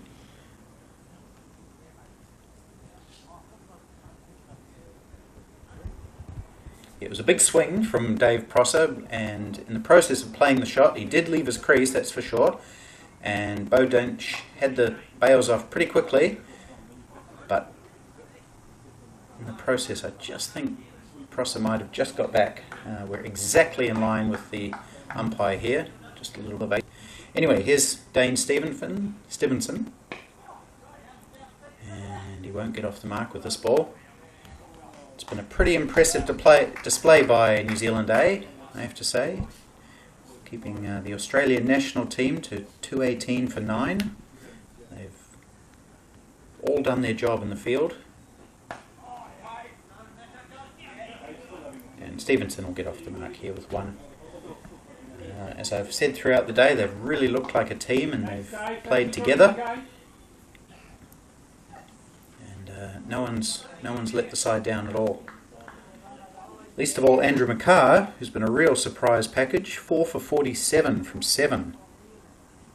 Not even a bowler. This is what's the name? Yeah, new bowler. Mm-hmm. Man who is a bowler is Ryan Jacobs. He's the opening bowler. Rhino comes charging in, and he will look to see if he can finish off this Australian innings. He has 1 for 29 off 4.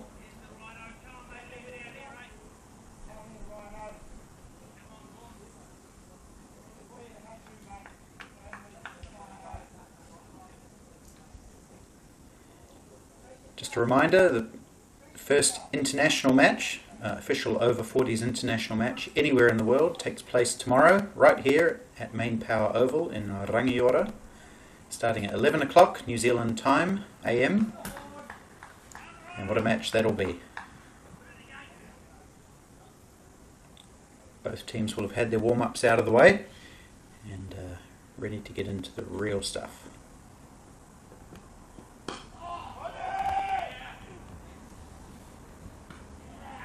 So to find the link for the live streaming, go to the New Zealand Over-40s Facebook page around half an hour before start of play. It should be up there, along with the Crick HQ live scoring link, if that's how you prefer to follow.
So chasing 305, Australia opened with Ash Hardy and Jeff Hemming, the New South Wales combination that had scored so heavily at the Australian National Champs. Almost undismissible there. As we see Dane Stevenson driving square, picking up 2. However, Jeff Hemming fell in the second over of the innings, caught by Bo Dench down the leg side off Ryan Jacobs for 5. Ash Hardy was the next to go with a score of 84. He was caught at mid-wicket by Byron Jolivet off Andrew McCarr after Hardy and Brian May had put on 77.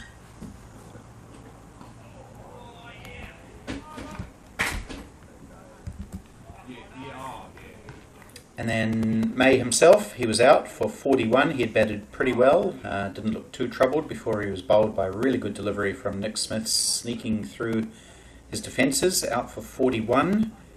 Score was 117 for 3, and looking back, that might have been a turning point, because until then, the Aussies were up with the run rate.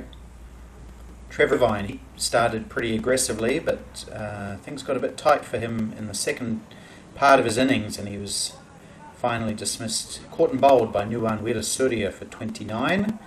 Suresh Pereira, the Sri Lankan international, hit a big 6 and a 4 before he was caught widely bowled Weerasurya for 13. Stephen Baker was LBW to Sean Windle for 7. Joey Price caught Parsons, nice low catch off Andrew McCarr for 12. Danny Batra caught Wiley, bowled McCarr for 31. Here is McCarr looking for 5 wickets. That would be an amazing result for him. Chance of a run out. No, good dive from Big Richie Wild. He's not giving his wicket away. And they take 2. He's a big unit. Richie. Andrew McCarr, he's a pretty big unit as well. Bowling to... oh, this is Richie Wild here. Sorry, that was Dane Stevenson I was talking about. Two more to him, to Wild. And just running through that scorecard, Dave Prosser was the last to go. He was stumped by Bo Dench off the bowling of Andrew McCarr for 15 off just 9 balls. Richie Wild, he's on 15 from 11. And Dane Stevenson is 4 off 6. Here's McCarr looking for 5.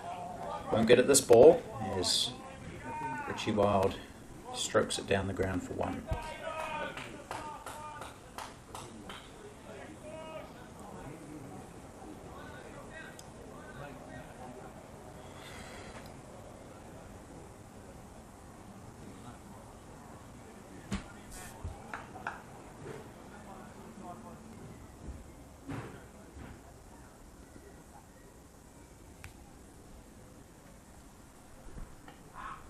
That's a wide. Saw quite a few wides early on, but there haven't been too many in the last 20-25 overs. Maybe the new ball was swinging a lot and hard to control, but the bowlers have kept the wides down quite a lot recently. Shout for LBW from McCarr. He really wants that 5th wicket. He's almost begging for that one. Not out, says the umpire, Dave Henderson. Dave Henderson does a lot of veterans cricket umpiring. He's a good friend of veterans cricket.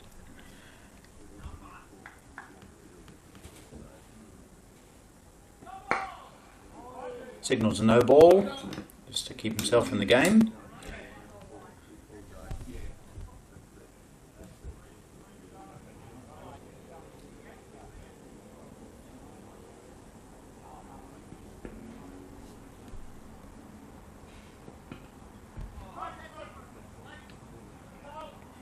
Big swing from Dane Stevenson, just picks up a leg by.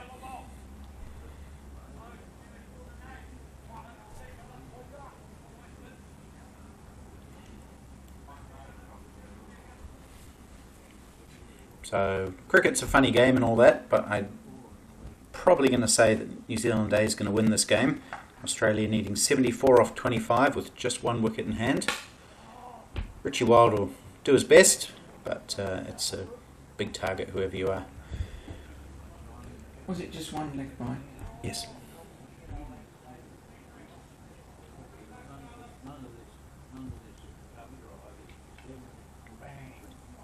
So Andrew McCarr still just has those, well not just, but he has those 4 wickets. 4 feet. He's been expensive a little bit, but he's picked up wickets. How many were off that last over? Sorry, I don't know.